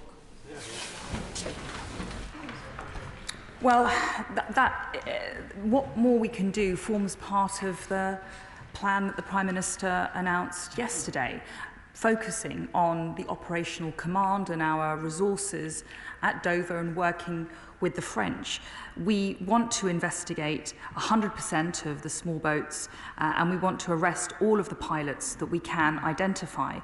The Nationality and Borders Act brought in new offences designed specifically to deal with illegal arrivals, and there have been considerable numbers of investigations and arrests and prosecutions relating to those new offences. But of course, when there is a tragedy like this focuses all of our minds to see what more we can be doing so that this doesn't happen again. Natalie Elphick. Thank you, Madam Deputy Speaker. I was awoken this morning to the news that bodies were being brought into Dover and that the boat had overturned in the Channel. It is the news that I, as the Member of Parliament for Dover and Deal, and people across my community fear day after day, particularly in wintry and cold conditions. That boat shouldn't have been in the water in the first place, let alone in these kind of conditions at this time of year. So can I ask my right honourable friend if she could consider making urgent discussions with the French and arranging that summit with President Macron, because the bottom line is that in this case, the boat, I understand, was around the meridian line in the Channel. And this is the second time we have seen such a situation. It is time for joint patrols on the French beaches to stop the boats getting in the water in the first place, and a joint security zone across the Channel to make sure that incidents like these can't happen and we bring small boats crossings to an end. I want to thank my honourable friend for all of her work throughout and during the last few years dealing with this issue. I know that she speaks very powerfully for all of her constituents who are directly affected by illegal migration. The agreement with the French was a step forward, but it is not the end point. It will deliver an increased number of personnel and resources who will be focused on the issue of intelligence sharing, interception, prevention, investigation, and ultimately the law enforcement response, so that the prevention, the preventative element of this issue is strengthened. We will continue and build on our constructive dialogue that we have with the French, and I know that they share the goal that we have, which is to bring this problem to an end. Alistair Carmichael. Deputy Speaker, death by drowning at sea must be one of the most horrific ways imaginable of meeting your end. I'm sure that's something which is understood only too well in the nation's island and coastal communities where this news will have been felt particularly keenly. The Home Secretary has told us, quite rightly, that safe and legal routes are effective in bringing people here. That's why you never find Ukrainians or people from Hong Kong in these small boats. So why does she think that the creation of safe and legal routes for people coming from places like Syria, Eritrea or Afghanistan has to wait for the Home Office to get its act together? Because I have to tell her, I've been waiting as a Member of Parliament for 21 years to see that happen, and I've not seen any sign of it yet. Well, as I've said, we have an extensive programme already of welcoming people through humanitarian routes to this country, and I've listed some of the countries from which people have arrived. The Prime Minister has set out the plan, but it's clear that fundamentally we have to send the message to anybody thinking about coming to the UK that you must do it through a legal means. You must do it through a lawful route, and jumping the queue, putting your life and that of others at risk is not an acceptable way of coming to the United Kingdom. Lee Anderson. Thank you, Madam Deputy Speaker. Now, the Home Secretary will be aware that there are plenty of safe countries in Europe that have fully functioning asylum systems. So, does she agree with me that anybody fleeing persecution should claim asylum in the first safe country they come to? Well, we are clear that there are. This is part of the element relating to the Albania agreement that we have recently struck. That makes clear that Albania is a safe country, just as the ambassador for Albania made clear at the Home Affairs Select Committee very recently. There is no reason why people should be coming to the United Kingdom and claiming asylum from Albania. Hilary Benn. Thank you very much indeed. Madam Deputy Speaker, I join the Home Secretary and colleagues in expressing my profound sadness at the terrible loss of life, and thanks to those involved in the rescue. But the House needs to ask itself, why are mothers and fathers getting in these boats with their children in order to seek to come to the United Kingdom? It is because they know that until they are in the country, they cannot claim asylum. And therefore, if I know the Home Secretary is absolutely committed to ending this illegal trade, but does she not recognise that until safe and legal routes, let's start with family reunion. One of the reasons they may not want to stay in France, but to come to the UK, is because they have a family member here. And if our families were separated in this way, we need to address that, and we need to provide safe and legal routes. I think the reality is that, of course, where we have routes and where people have met the relevant criteria, they are enabled to come here. But the reality is that it is not the case that any person across the world who wants to choose the UK as their destination of choice can just do so without legitimate grounds. We should make sure that we in the UK are doing our fair share. 300,000 this year alone, I think, would qualify as a very admirable track record of humanitarian support. But it's right that people should only come here when they have the legal basis to do so. Sir John Hayes. Speaker, I associate myself with the Home Secretary's remarks about the tragedy and commend her for her determination in dealing with this. Last week, along with others, I met one of those who was responsible for the Australian Sovereign Borders Scheme when they were tackling illegal migration there. A key part of that scheme was to challenge the messaging at source used by the people traffickers. Their cruel and callous sales pitch is that Britain is a soft touch, and once you get here, you will never leave. So will she look at dealing with that messaging at its place of origin, using the intelligence and security services and all other means to counter it with the vehemence which she personifies? The harsh reality is that many thousands of people are being sold a lie. They are being sold a lie that if they hand over large sums of money to criminal gangs, they will have the promise of a new life in the United Kingdom. But the reality, the harsh truth of that lie, is that they are putting themselves at risk, lethally. Sometimes they are entering into unlawful arrangements. They are exposing themselves to exploitation, and they are coming here unfairly and illegitimately. And it is not the right way to come to the United Kingdom, and they are not welcome. Jeremy Corbyn. Thank you, Madam Deputy Speaker. Like all members, I obviously hold out sympathy to those that died last night, and thanks to those that risked everything to try and save life at sea. They should be thanked for all of that. It is obviously correct to condemn people traffickers and all that goes with them. However, there is a reason that people take these dangerous journeys. They are absolutely desperate. They wouldn't do it otherwise. So instead of the ritual condemnation of people traffickers, could we have something more positive about what we're going to do to support those desperate human beings? The Prime Minister acknowledged there are more around the world than has ever been before, and make a positive contribution towards dealing with the causes of flight in the first place: war, environmental disaster, human rights abuses, and so much else. So condemning is easy, but it's holding out the hand of humanity and friendship to very desperate people that is what we should be doing today. I think we've got to get a reality check here.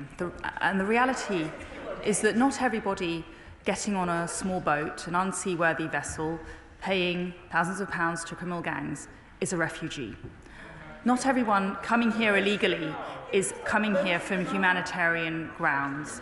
There's considerable evidence that people are coming here as economic migrants illegally. That is what we are trying to stop. Stephen Metcalfe. Thank you, Madam Deputy Speaker. Can I thank my right honourable friend for the actions that she is taking? But can she update the House on what she's doing to reduce the pull factors that encourage people to risk their lives in crossing the Channel? And how she's ensuring that the people who take those risks know about them and know what they will receive once they get here, to combat that lie that she mentioned they have been sold? Well, my honourable friend makes the right point, and we will be taking further action to properly investigate and enforce against things like illegal working. And my right honourable friend, the Immigration Minister, will be leading a task force set up within government and other departments which will take a coordinated effort to ensure that we are better policing this issue. But ultimately, this comes down to deterrence and ensuring that we have the right laws in place. And that's why it's absolutely vital that we introduce and pass legislation that makes clear if you come here illegally, you will be detained and you will be removed to a third country or to a safe country. Joanna Cherry.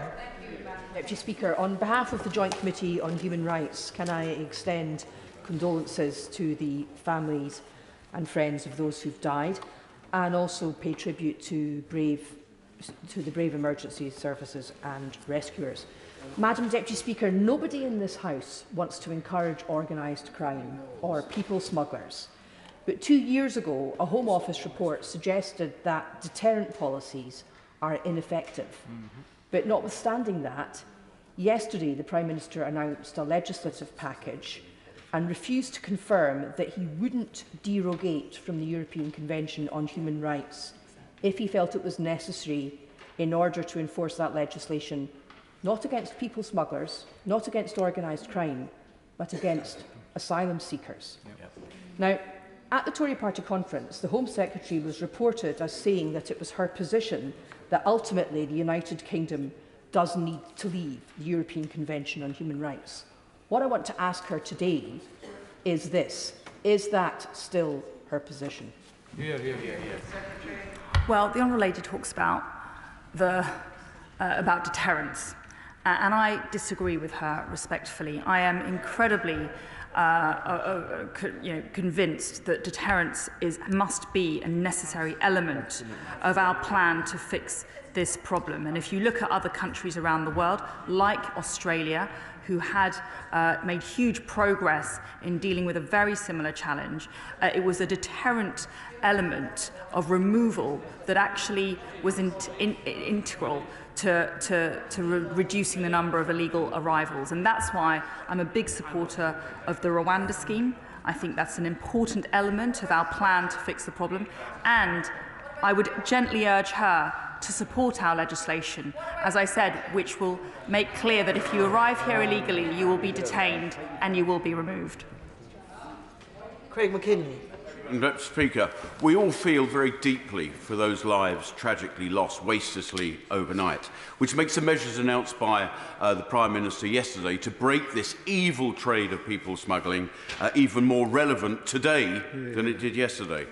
But let's talk plainly in this place, Madam Deputy Speaker. This boat did not magically appear on the median line. It was launched from a French beach, a safe country. And it feels like Groundhog Day. A little over a year ago, we were having a similar debate when there was an even worse tragedy. And following that, the then Prime Minister made a broad and expansive offer to the French President for UK boots to be allowed to go on the sand, on the ground, to stop these launchings. Could my right honourable friend make that broad and expansive offer once more to the French? Because it's patently true that they have not managed to stop this evil and miserable trade in human tragedy. Well, we're still establishing the exact facts about what did or didn't happen around this particular incident. But I would say that the French this year alone have been successful in preventing approximately 30,000 attempts to leave the French coastline. Is that enough? We would like that to be a considerably higher number. And that's why the French government and the UK government are working hand in hand to increase our resources, to increase our joint working, so that ultimately we have a meaningful preventative mechanism in the Channel. Samuel Wilson. Deputy Speaker. Our thoughts and prayers have to go to those whose families have been destroyed by the tragedy that occurred in the Channel, but also our anger, and the anger of this House ought to be directed at those who callously exploit people who are desperate, or some people who are just simply misled for profit. And I would this party, and I believe the whole House, should be supporting the government in the efforts it's making to, first of all, prevent those people who are selling places on these boats from getting customers in the first place, because they'll know that when they come here, it's going to be no advantage to them. They will have to leave again. But at the same time, for those who genuinely need to seek refuge in this country, what steps is the Minister taking to ensure that the safe legal routes are strengthened, more resources are put into that, so that there's no need for people to give in to the exploitation of these people smugglers? Well, my honourable friend is right, and that is why the Prime Minister announced yesterday that we will have a capped safe and legal routes programme, which will come into force once we have tackled the issue of illegal migration. But he's right to highlight the criminality. The criminal gangs are sophisticated, they are well organised, and they are working across several countries. That's why working with European partners is a core element of our plan to fixing this problem. I was very pleased with the support demonstrated by international partners at the Calais Group meeting of Interior Ministers that I attended last week. Simon Fell. Thank you, Madam Deputy Speaker. This is a tragedy from top to bottom. Dozens of souls huddled in an insufficient boat travelling across the world's busiest shipping lane in -4-degree waters. These journeys shouldn't be undertaken at all.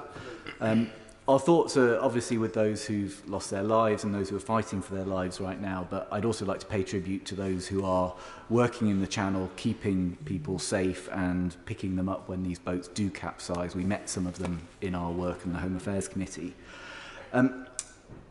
I welcome the Prime Minister's statement yesterday, but would my right honourable friend agree that really what we need to do is tackle these gangs and go back upstream and make sure that those who are peddling a lie, saying that these journeys are safe, that people can live a successful economic life here, are wrong, and go after their money, and also target the social media companies who allow adverts to be shared online promoting these routes as being safe and an easy way to access the UK. Well, yes, he's right. Tackling the criminal gangs is essential here, and that's why on the back of the Calais Group agreement that I struck last week, I was really glad that we've all committed to the UK supporting resources at Frontex at the European border, because many of the people arriving here in the Channel will come from outside the EU through the Western Balkans and make their way right across the EU to northern France and then take the journey that way. And if we can help bolster that EU border, that will have a preventative element. And he's absolutely right about social media, and that was part of the discussion last week as well. Debbie Abrams. Thank you very much, Madam Deputy Speaker. And I'd like to add my voice to the condolences to the family and friends who've lost loved ones, and also my gratitude to all the rescuers. Madam Deputy Speaker, the Refugee Convention, which we were not just a signatory but an author, was established at the end of the Second World War as a result of the horrors of the Holocaust, which we are remembering here tomorrow. Will the Home Secretary publish the minutes of the meeting that her ministers have had with the Refugee High Commissioner, and whether he supported the measures that the Prime Minister announced yesterday, in particular whether he thinks they're going to work? As I said, I'm very proud of the track record that we've got on welcoming people here who are fleeing persecution, who are coming here for humanitarian reasons. Over 300,000 people alone this year, but 450,000 people since 2015. And we will consult on the cap that the Prime Minister announced yesterday for those coming through safe and legal routes in the future. How the cap will be decided, we will incorporate lessons from our successful community sponsorship approach pioneered through Homes for Ukraine, and we will ensure that fundamentally it is a decision legitimised and authorised by directly elected and accountable members of Parliament. Dean Russell. Deputy Speaker, what we have heard today is truly a tragedy, and my heart goes out to the families and friends of those who've lost their lives, and thanks to all of those who put their lives at risk to work to rescue them. We talk about compassion a lot in this place. Isn't it the most compassionate thing to make sure we smash these awful gangs, these serious organised crime gangs, who are not just traffickers, which is awful in its own right, but today we hear once again murderers. And actually the work that we need to do here is to legislate and use every possible avenue to end the pull factors and end these awful gangs. So would my right honourable friend please confirm to me that we will do everything we can to stop this awful crime happening and this awful tragedy happening again? The Prime Minister set out his resolve unambiguously yesterday, and I am hand in hand working with him on the plan. We will do whatever it takes. We must make it clear to those people who are thinking about embarking on a very dangerous and illegal journey that they must not get onto a makeshift vessel, put their own lives at risk, and let themselves be exploited by criminal gangs. Patrick Grady. Speaker. So everyone is expressing their condolences to the loved ones of those who lost their lives. But if I understand the Home Secretary correctly, what she's saying is that the people who were pulled alive last night from the Channel, because they've come here from a safe country, they are not welcome in the United Kingdom. Is that really her position? I'm not commenting on the specific facts at all of the incident that has taken place right now. This isn't a time for politics, with respect. This is actually a time to express gratitude for those very brave and heroic emergency service workers who are working in very challenging circumstances, to express our condolences for those who've been bereaved, but also to strengthen our resolve to make sure that this doesn't happen again and that we successfully combat the evil trade of people smuggling. Richard Drax. Thank you very much, Madam Deputy Speaker. What an unpleasant question, may I say. Absolutely. May I thank my right honourable friend for her statement. May I praise the emergency services, and obviously I commiserate with all those affected by this terrible drowning at sea. Can I pick up on the point from my right honourable friend from East Worthing and Shoreham? He rightly says that we've got to stop this on the beaches if we can't stop it before. My right honourable friend has mentioned technology. Surely, with satellites and drones and a well-coordinated operation with French and British personnel along the French coast, we can stop this. Is that the case, or are there not enough resources and drones and satellites to pick up on where these boats are being launched from? Well, we are increasing the amount of technological capability available to Border Force. We are doubling the funding for the National Crime Agency, which will now be embedded in the operational command at Dover to ensure that drone technology, military capability and sophisticated information sharing can properly take place across the channel, so that actually we can build the evidence not only to prosecute any illegal activity but also to prevent it. Tamanjit Singh Dasi. Thank you very much, Madam Deputy Speaker. Following this truly tragic incident, my thoughts and prayers are with the families of the victims who were desperately seeking to cross the icy waters of the Channel in a small boat, given the lack of safe and secure routes. I want to pay tribute to the incredible work of the rescue services who were risking their lives, but in particular, does the Home Secretary agree with me that the RNLI, which is staffed by volunteers and funded by donations, is one of the most selfless institutions in our country and deserves our full support? Well, he's absolutely right, actually, in terms of the way he describes the work of the RNLI. They are an incredible organisation which responds first, in many instances, to incidents of crisis and emergency, saving lives, helping people in distress, and they have my full support. David Simmons. Madam Deputy Speaker, firstly, may I commend the Home Secretary on the work that she's been doing with our neighbours and allies to tackle this issue. My constituent, Sohaila Nolan, who is a successful academic of international standing, came to the UK as a refugee from Iran a couple of years ago. For her family in Iran, there is no safe and legal route by which they could come to join her in the UK. But should they travel overland and come in a small boat, they stand around a 98% chance, under our laws, of being granted asylum in the United Kingdom. So does my right honourable friend acknowledge that the success of our ambition to break the model of the people smugglers by ensuring that those who come to the UK by irregular means are not successful depends entirely on the existence of a safe and legal route, which, if it has not been used, can, in our law, count against those who come here by irregular means? Well, I thank my honourable friend for all of his work and his previous track record before he came to this place in supporting people coming to this country. I think the reality is that the UK will continue to provide safe and legal routes to those refugees in most need. But the practical truth is that there are 100 million people around the globe who would like to leave their country of residence and potentially come to the United Kingdom. That's simply not possible. And therefore we do need an element of control combined with compassion and generosity. But yes, control, fairness and legitimacy that underpins any kind of humanitarian arrangement that we have. And I'm very proud of the track record that this country and in fact this government has demonstrated over recent years. Order, before I call the next question, I'd be grateful if the Home Secretary would address the Chair.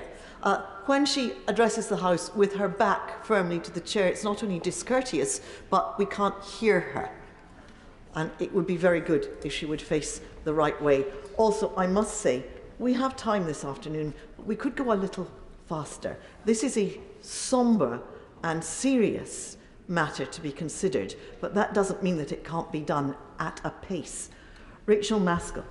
Thank you, Madam Deputy Speaker. It is indeed a very dark day. I was in the House last year when we marked the death of 27 people in the Channel, and I heard very much the similar calls from the Home Secretary then about smashing criminal gangs. However, 45,000 people have since taken that perilous journey to the UK.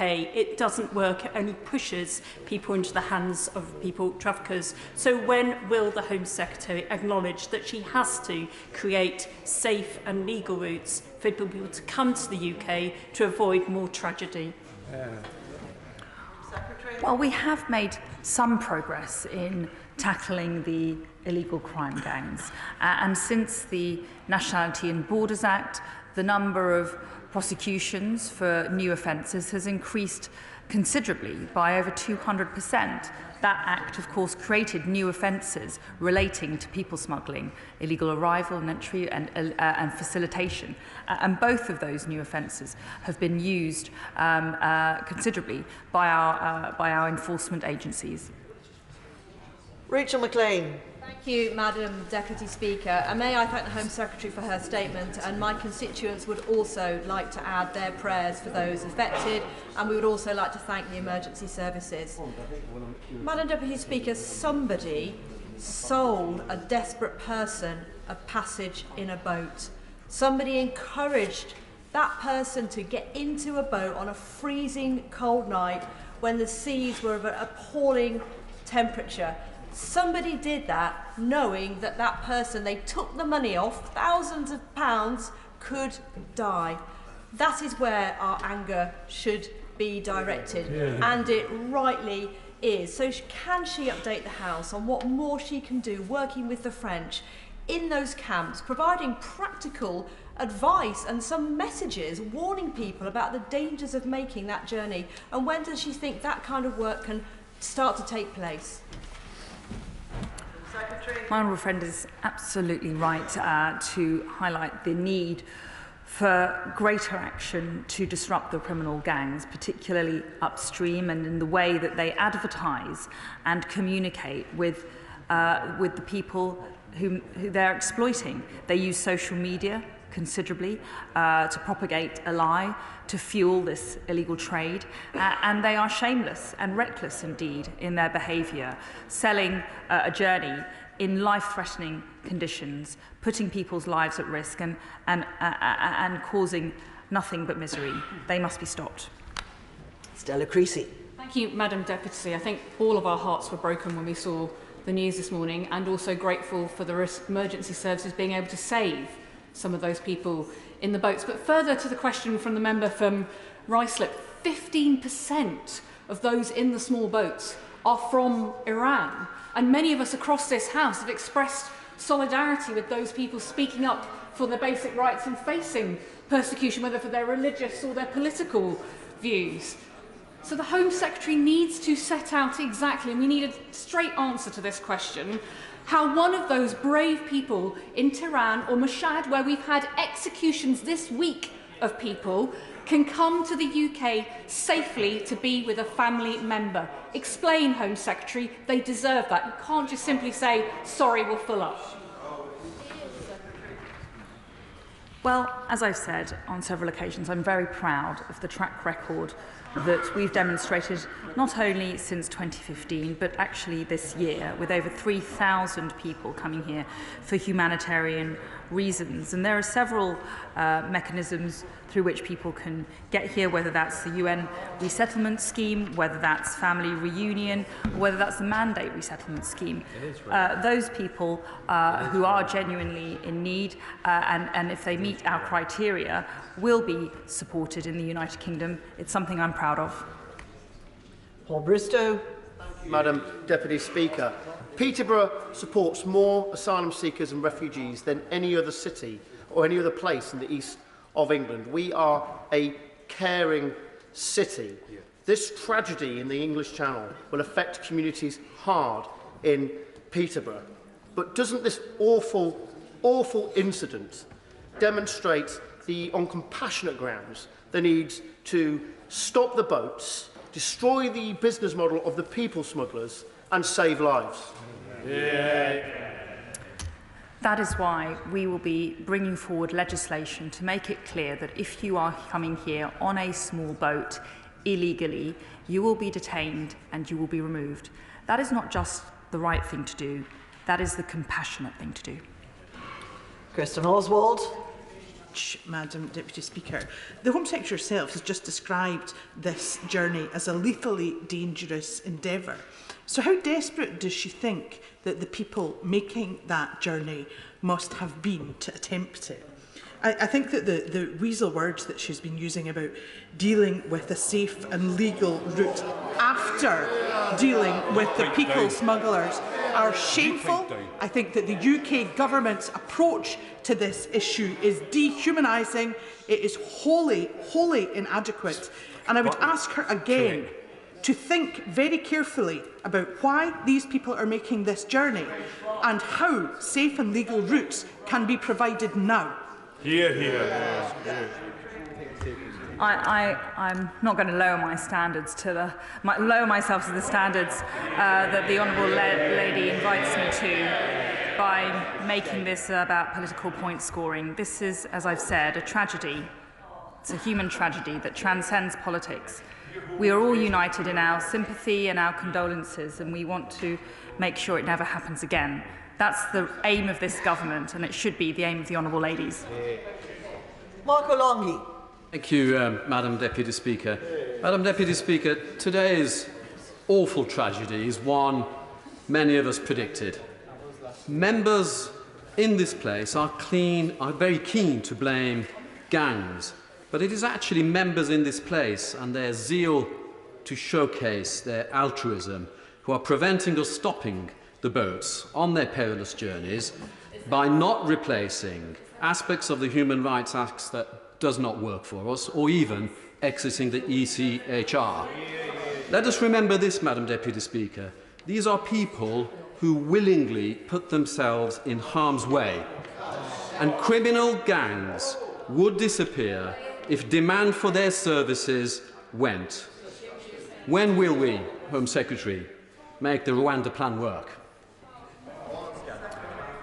As my honourable friend knows, I believe in the groundbreaking partnership that the United Kingdom has struck with Rwanda. I believe that it is a mutually beneficial arrangement, it is compassionate, it is pragmatic, and it will be a big step forward in solving the challenge with which we are grappling. It is currently in the courts, and we are awaiting a judgment from the High Court, which will be due very soon. Mike Kane. Thank you, Madam Deputy Speaker. The former Home Secretary signed a Franco-British Operational Research Unit agreement to combat migrant smuggling in the Channel with the French Interior Minister, Gérald Darmanin, the Home Secretary may recall. That was to a fanfare announcement a little like yesterday, and that was on the 12th of July 2020.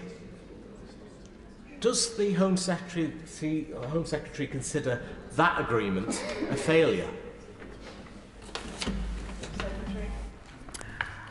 In 2021, for example, our joint efforts between the French and the UK saw more than 23,000 dangerous and unnecessary crossings prevented.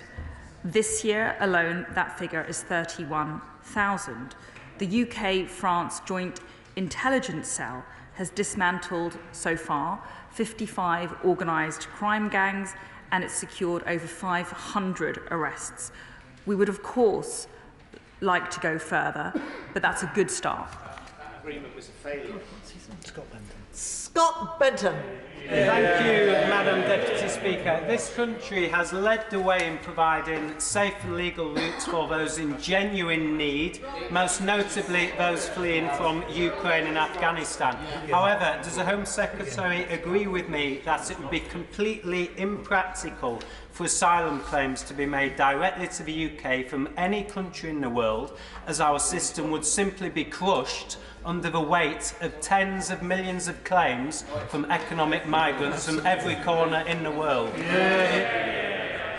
My honourable friend is absolutely right. There are over 100 million people worldwide who are struggling, and whilst we will do everything we can to support those countries and development and cooperation and our foreign office work, and there are so many ways in which the UK is a great ally and partner of many, many countries around the world, it is simply impractical, unsustainable and unfair, fundamentally, to have the kind of system to which he alludes.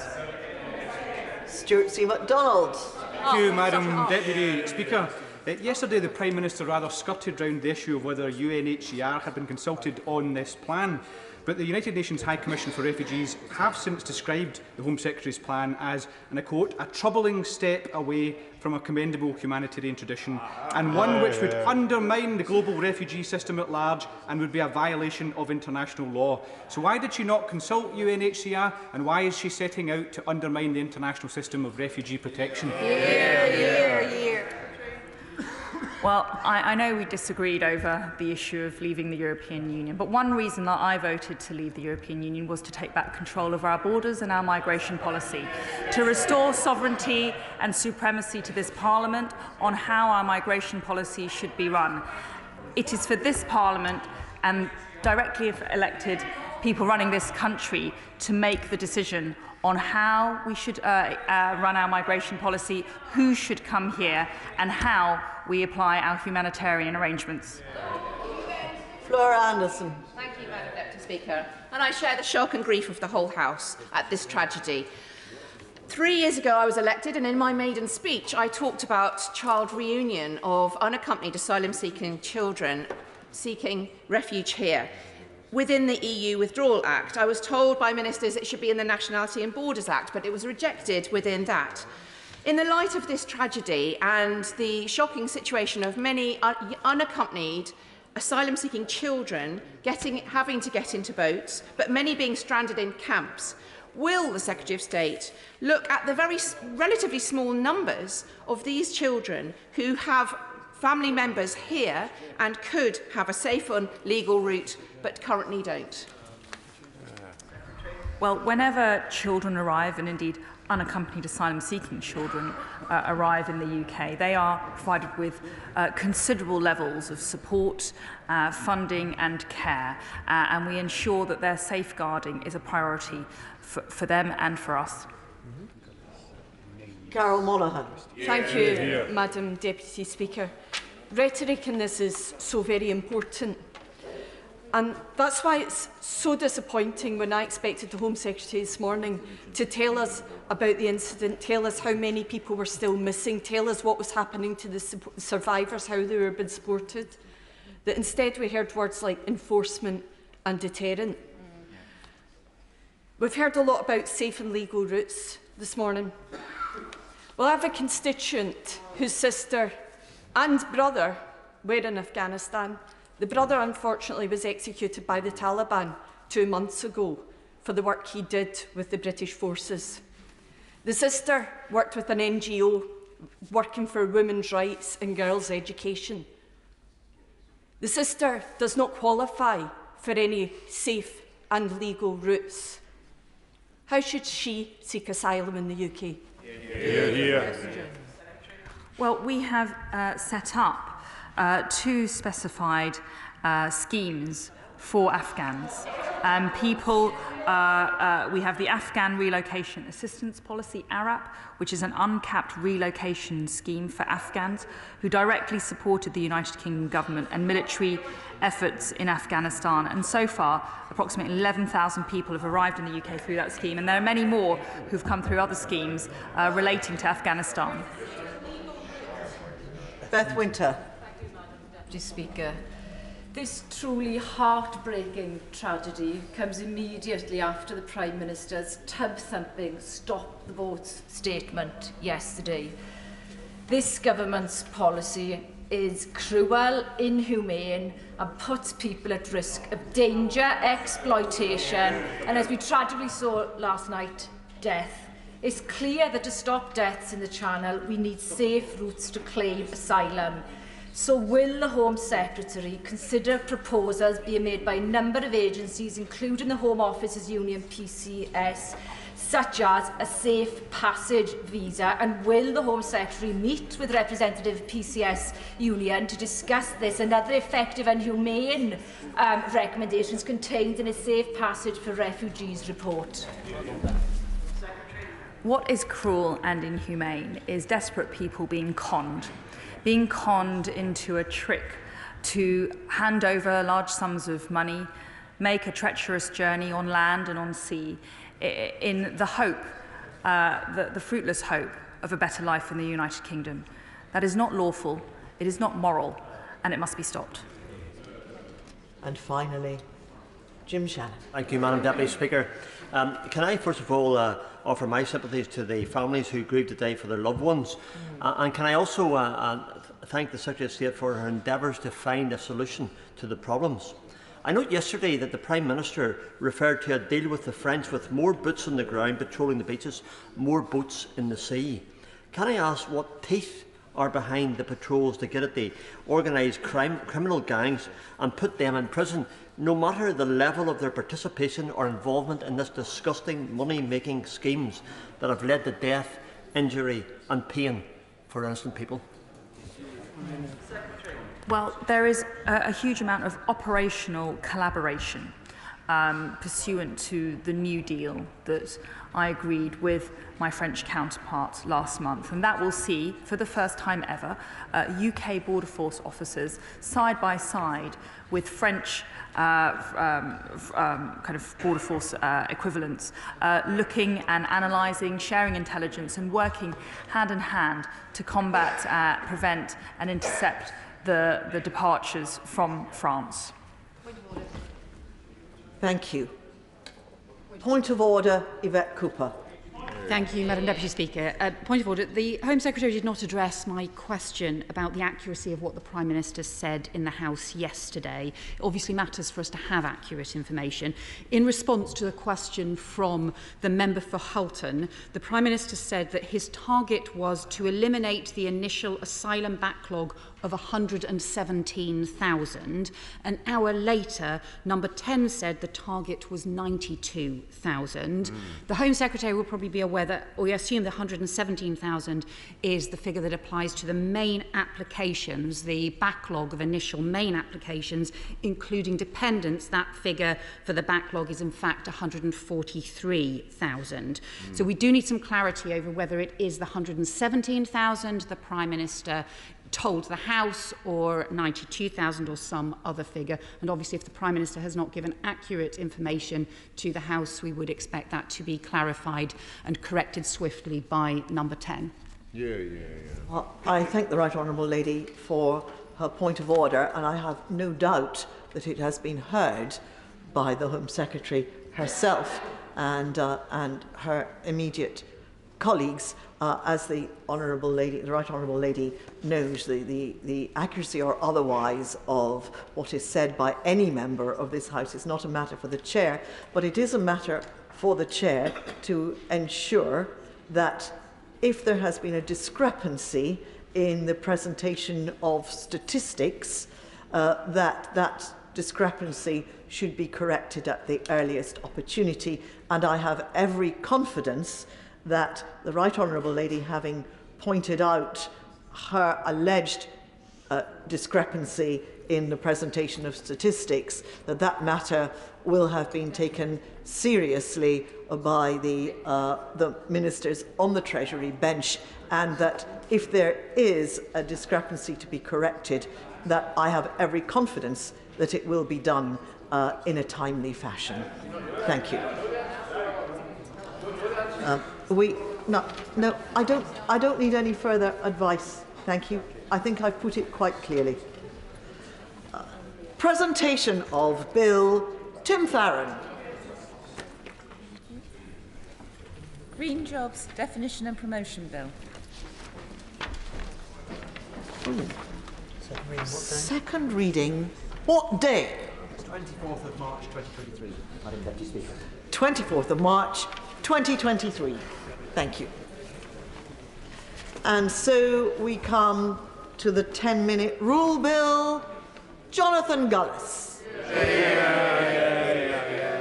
Thank you, Madam Deputy Speaker. I beg to move that leave be given to bring in a bill to provide that certain provisions of the Nationality and Borders Act 2022 relating to the removal of asylum seekers to safe countries shall have effect notwithstanding inconsistency or incompatibility with international or other domestic law, to require the Secretary of State to proceed with such removals regardless of any decision or judgment of any international court or body, and for connected purposes. Madam Deputy Speaker, I want to start by giving my thoughts and prayers to those who have so tragically lost their lives whilst crossing the English Channel, as well as their families and our brave emergency service workers who have responded. Today's awful news makes it clear how we in this place must do all we can to end the vile people smuggling and human trafficking gangs that trade in human misery. I welcome my right honourable friend the Prime Minister's announcement in the House yesterday that we will begin to fast-track the removal of Albanians, speed up the processing of asylum claims, move away from hotels being used in places like Stoke-on-Trent, and bring new legislation in the new year to mean if you come here illegally, you can't stay here, which will help to break apart the operating model of these cruel and heartless gangs. The people of Stoke-on-Trent, Kidsgrove and Tork and I find the number of migrants coming across the English Channel from perfectly safe neighbouring European countries like France totally unacceptable and deeply concerning. It is a fact that around 70% of those making the crossings are young men singly coming over on their own, and over 12,000 of these being economic migrants from Albania, of which 10,000 are single adult males. We need to bring this national and European emergency to an end, as well as fulfilling our promise to take to the British people by taking back control of our laws and borders. When we as a country voted to leave the European Union in 2016, the largest mandate in British political history, we did so in order to restore our ability to control our laws, money and borders. The people of this great country felt too much power wrongly lay in Europe and that their voices were ignored. Leaving the European Union and restoring parliamentary sovereignty represented transferring power back to the people who elect their members of parliament to represent their views. Madam Deputy Speaker, I strongly welcomed the Nationality and Borders Act, brought to this House by my right honourable friend, the member for Whittam, as a landmark piece of legislation that was supposed to seize upon our newfound freedoms post-Brexit and implement the robust and decisive immigration system that the people of this country have been so urgently calling for. Along with my colleagues on these benches, it was a welcome new approach to the issues of sovereignty and border control. I supported the Act because I saw that it presented a real opportunity to deter people crossing the English Channel and therefore break the harrowing practices of the abhorrent people smugglers who operate not just in Europe, but around the world. The cornerstone of the Act includes measures to offshore illegal economic migrants coming from safe mainland Europe to Rwanda, copying the successful model used by Australia, which 73% of my fine constituents in Stoke-on-Trent, North Kidsgrove and Tork support, based on a survey I've conducted on this issue. Unfortunately, the extent to which we can make our own sovereign decisions has been brought into question, as immigration lawyers have been able to block deportations to Rwanda through appeals to the European Court of Human Rights in Strasbourg. As recently as July this year, my right honourable friend, the Prime Minister, wrote in the Telegraph that, and I quote, "Where the European Convention on Human Rights is a problem, I will tackle it.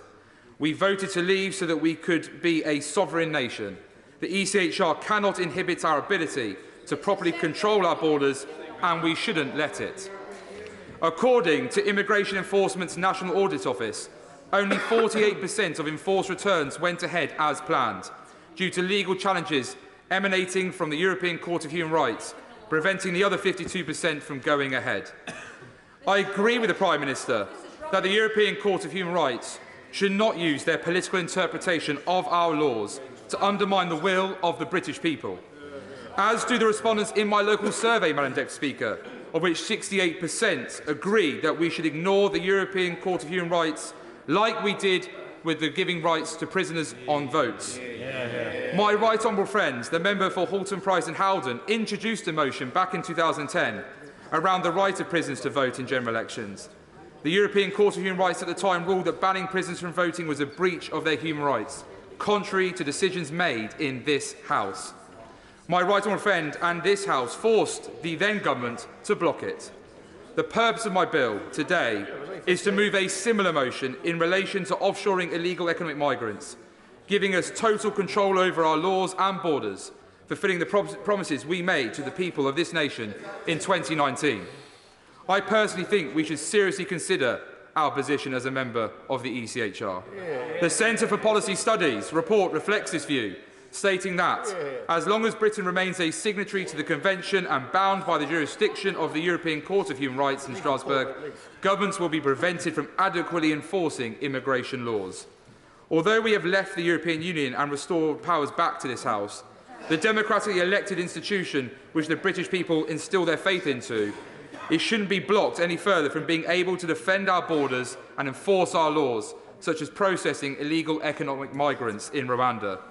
Madam Deputy Speaker, whilst we may have freed ourselves from EU control, we still have quasi-legislative supranational institution that fundamentally undermines decisions made in our democratically elected and sovereign parliament. That is why I'm introducing my bill to the House today. My bill will mean we can get the migrants who have entered the UK illegally onto the flights to Rwanda and in the future to other safe third countries to have their claims processed there by changing the law to explicitly ignore the European Court of Human Rights from meddling in our sovereignty on this specific matter. This bill is about demonstrating that Parliament is on the side of the British public and restoring our great nation's territorial integrity. I am steadfast in my belief that we can end the ECHR's trespass on our parliamentary democracy and guarantee this House's position as the ultimate law-making institution of our great country. The question is that the honourable member have leave to bring in the bill. Alison Thewlis. Thank you very much, Madam Deputy Speaker. At this time, in this moment, when 4 people have died and 40 people have been rescued in the Channel, the member in Stoke-on-Trent North has chosen to bring forward this offensive, grubby, dangerous wee bill. He should be ashamed of himself, and if he had any sense and compassion, he would have withdrawn it today. And I'll take no lessons from him on immigration. Glasgow Central is the highest immigration caseload in Scotland, and I am proud that that is so. Glasgow Central, I am proud to say, has nearly 25% of its people born outside the UK, and we benefit hugely from this. Stoke-on-Trent North is only at 7%, just for fact. The Tories would have us ignore the European Convention on Human Rights, ignore the 1951 Refugee Convention, ignore the very humanity and compassion that human beings feel when recognising the plight of others. I'm getting heckled with ridiculous things from the bench and opposite. But the Tories have form, Madam Deputy Speaker.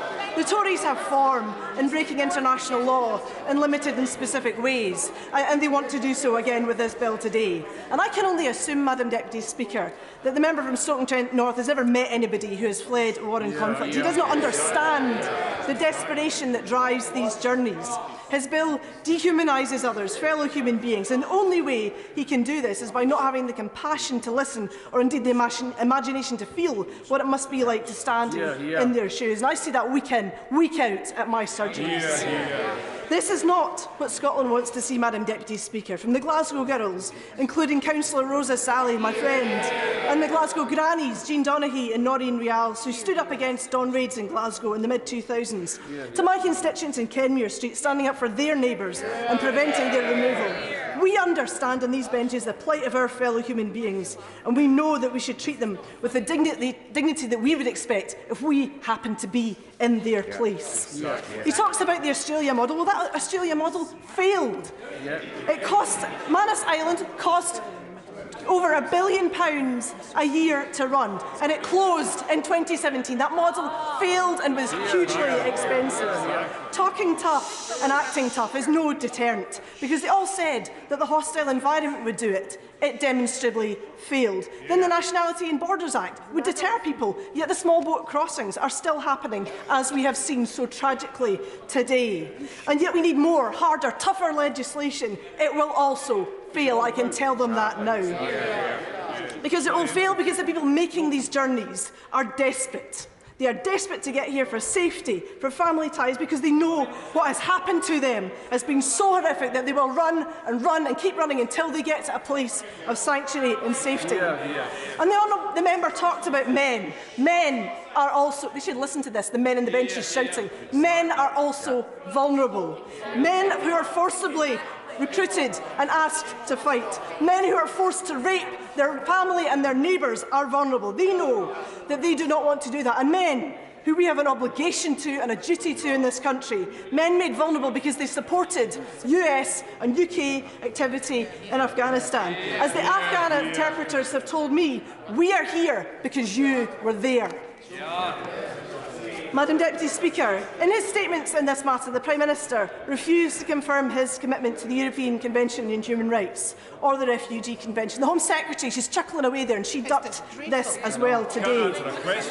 These are the international rules and norms which protect our rights and ensure the safety of human rights. They have been hard-won, Madam Deputy Speaker. Their existence should be a source of pride to us all, not an inconvenience to be gotten around by the Tories to suit the headlines of the Daily Mail. The SNP stand firmly against this diminution of treating the most of rights, this diminishing of humanity, this treating of the most vulnerable human beings as if they were some kind of mere cargo to be shipped off. An independent Scotland will take our place in the world, live up to our international responsibilities, ensure that those who do us the honour of coming to Scotland are welcomed, supported and made safe and allowed to rebuild their lives. No one is illegal. This bill just might be. Please object to it. The question is that the honourable member have leave to bring in the bill. As members that opinion say aye. Aye. Of the contrary, no. Division. Be quiet or you won't hear me say division. Clear the lobby.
Order.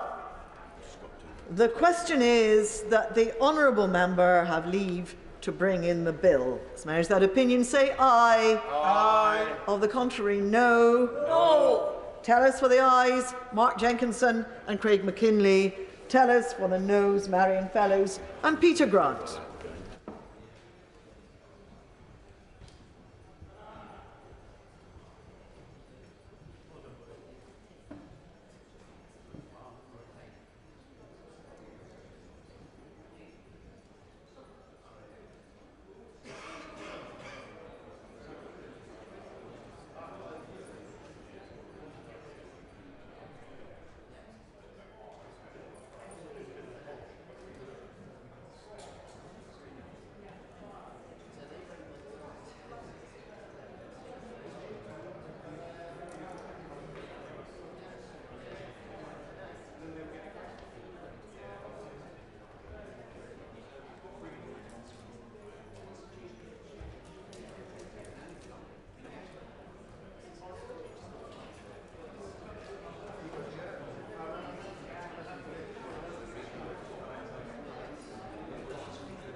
ayes to the right, 69. The noes to the left, 188.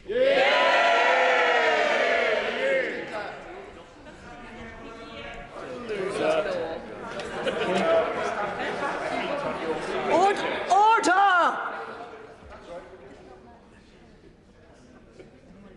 The ayes to the right, 69. The noes to the left, 188. So the noes have it. The noes have it. Unlock.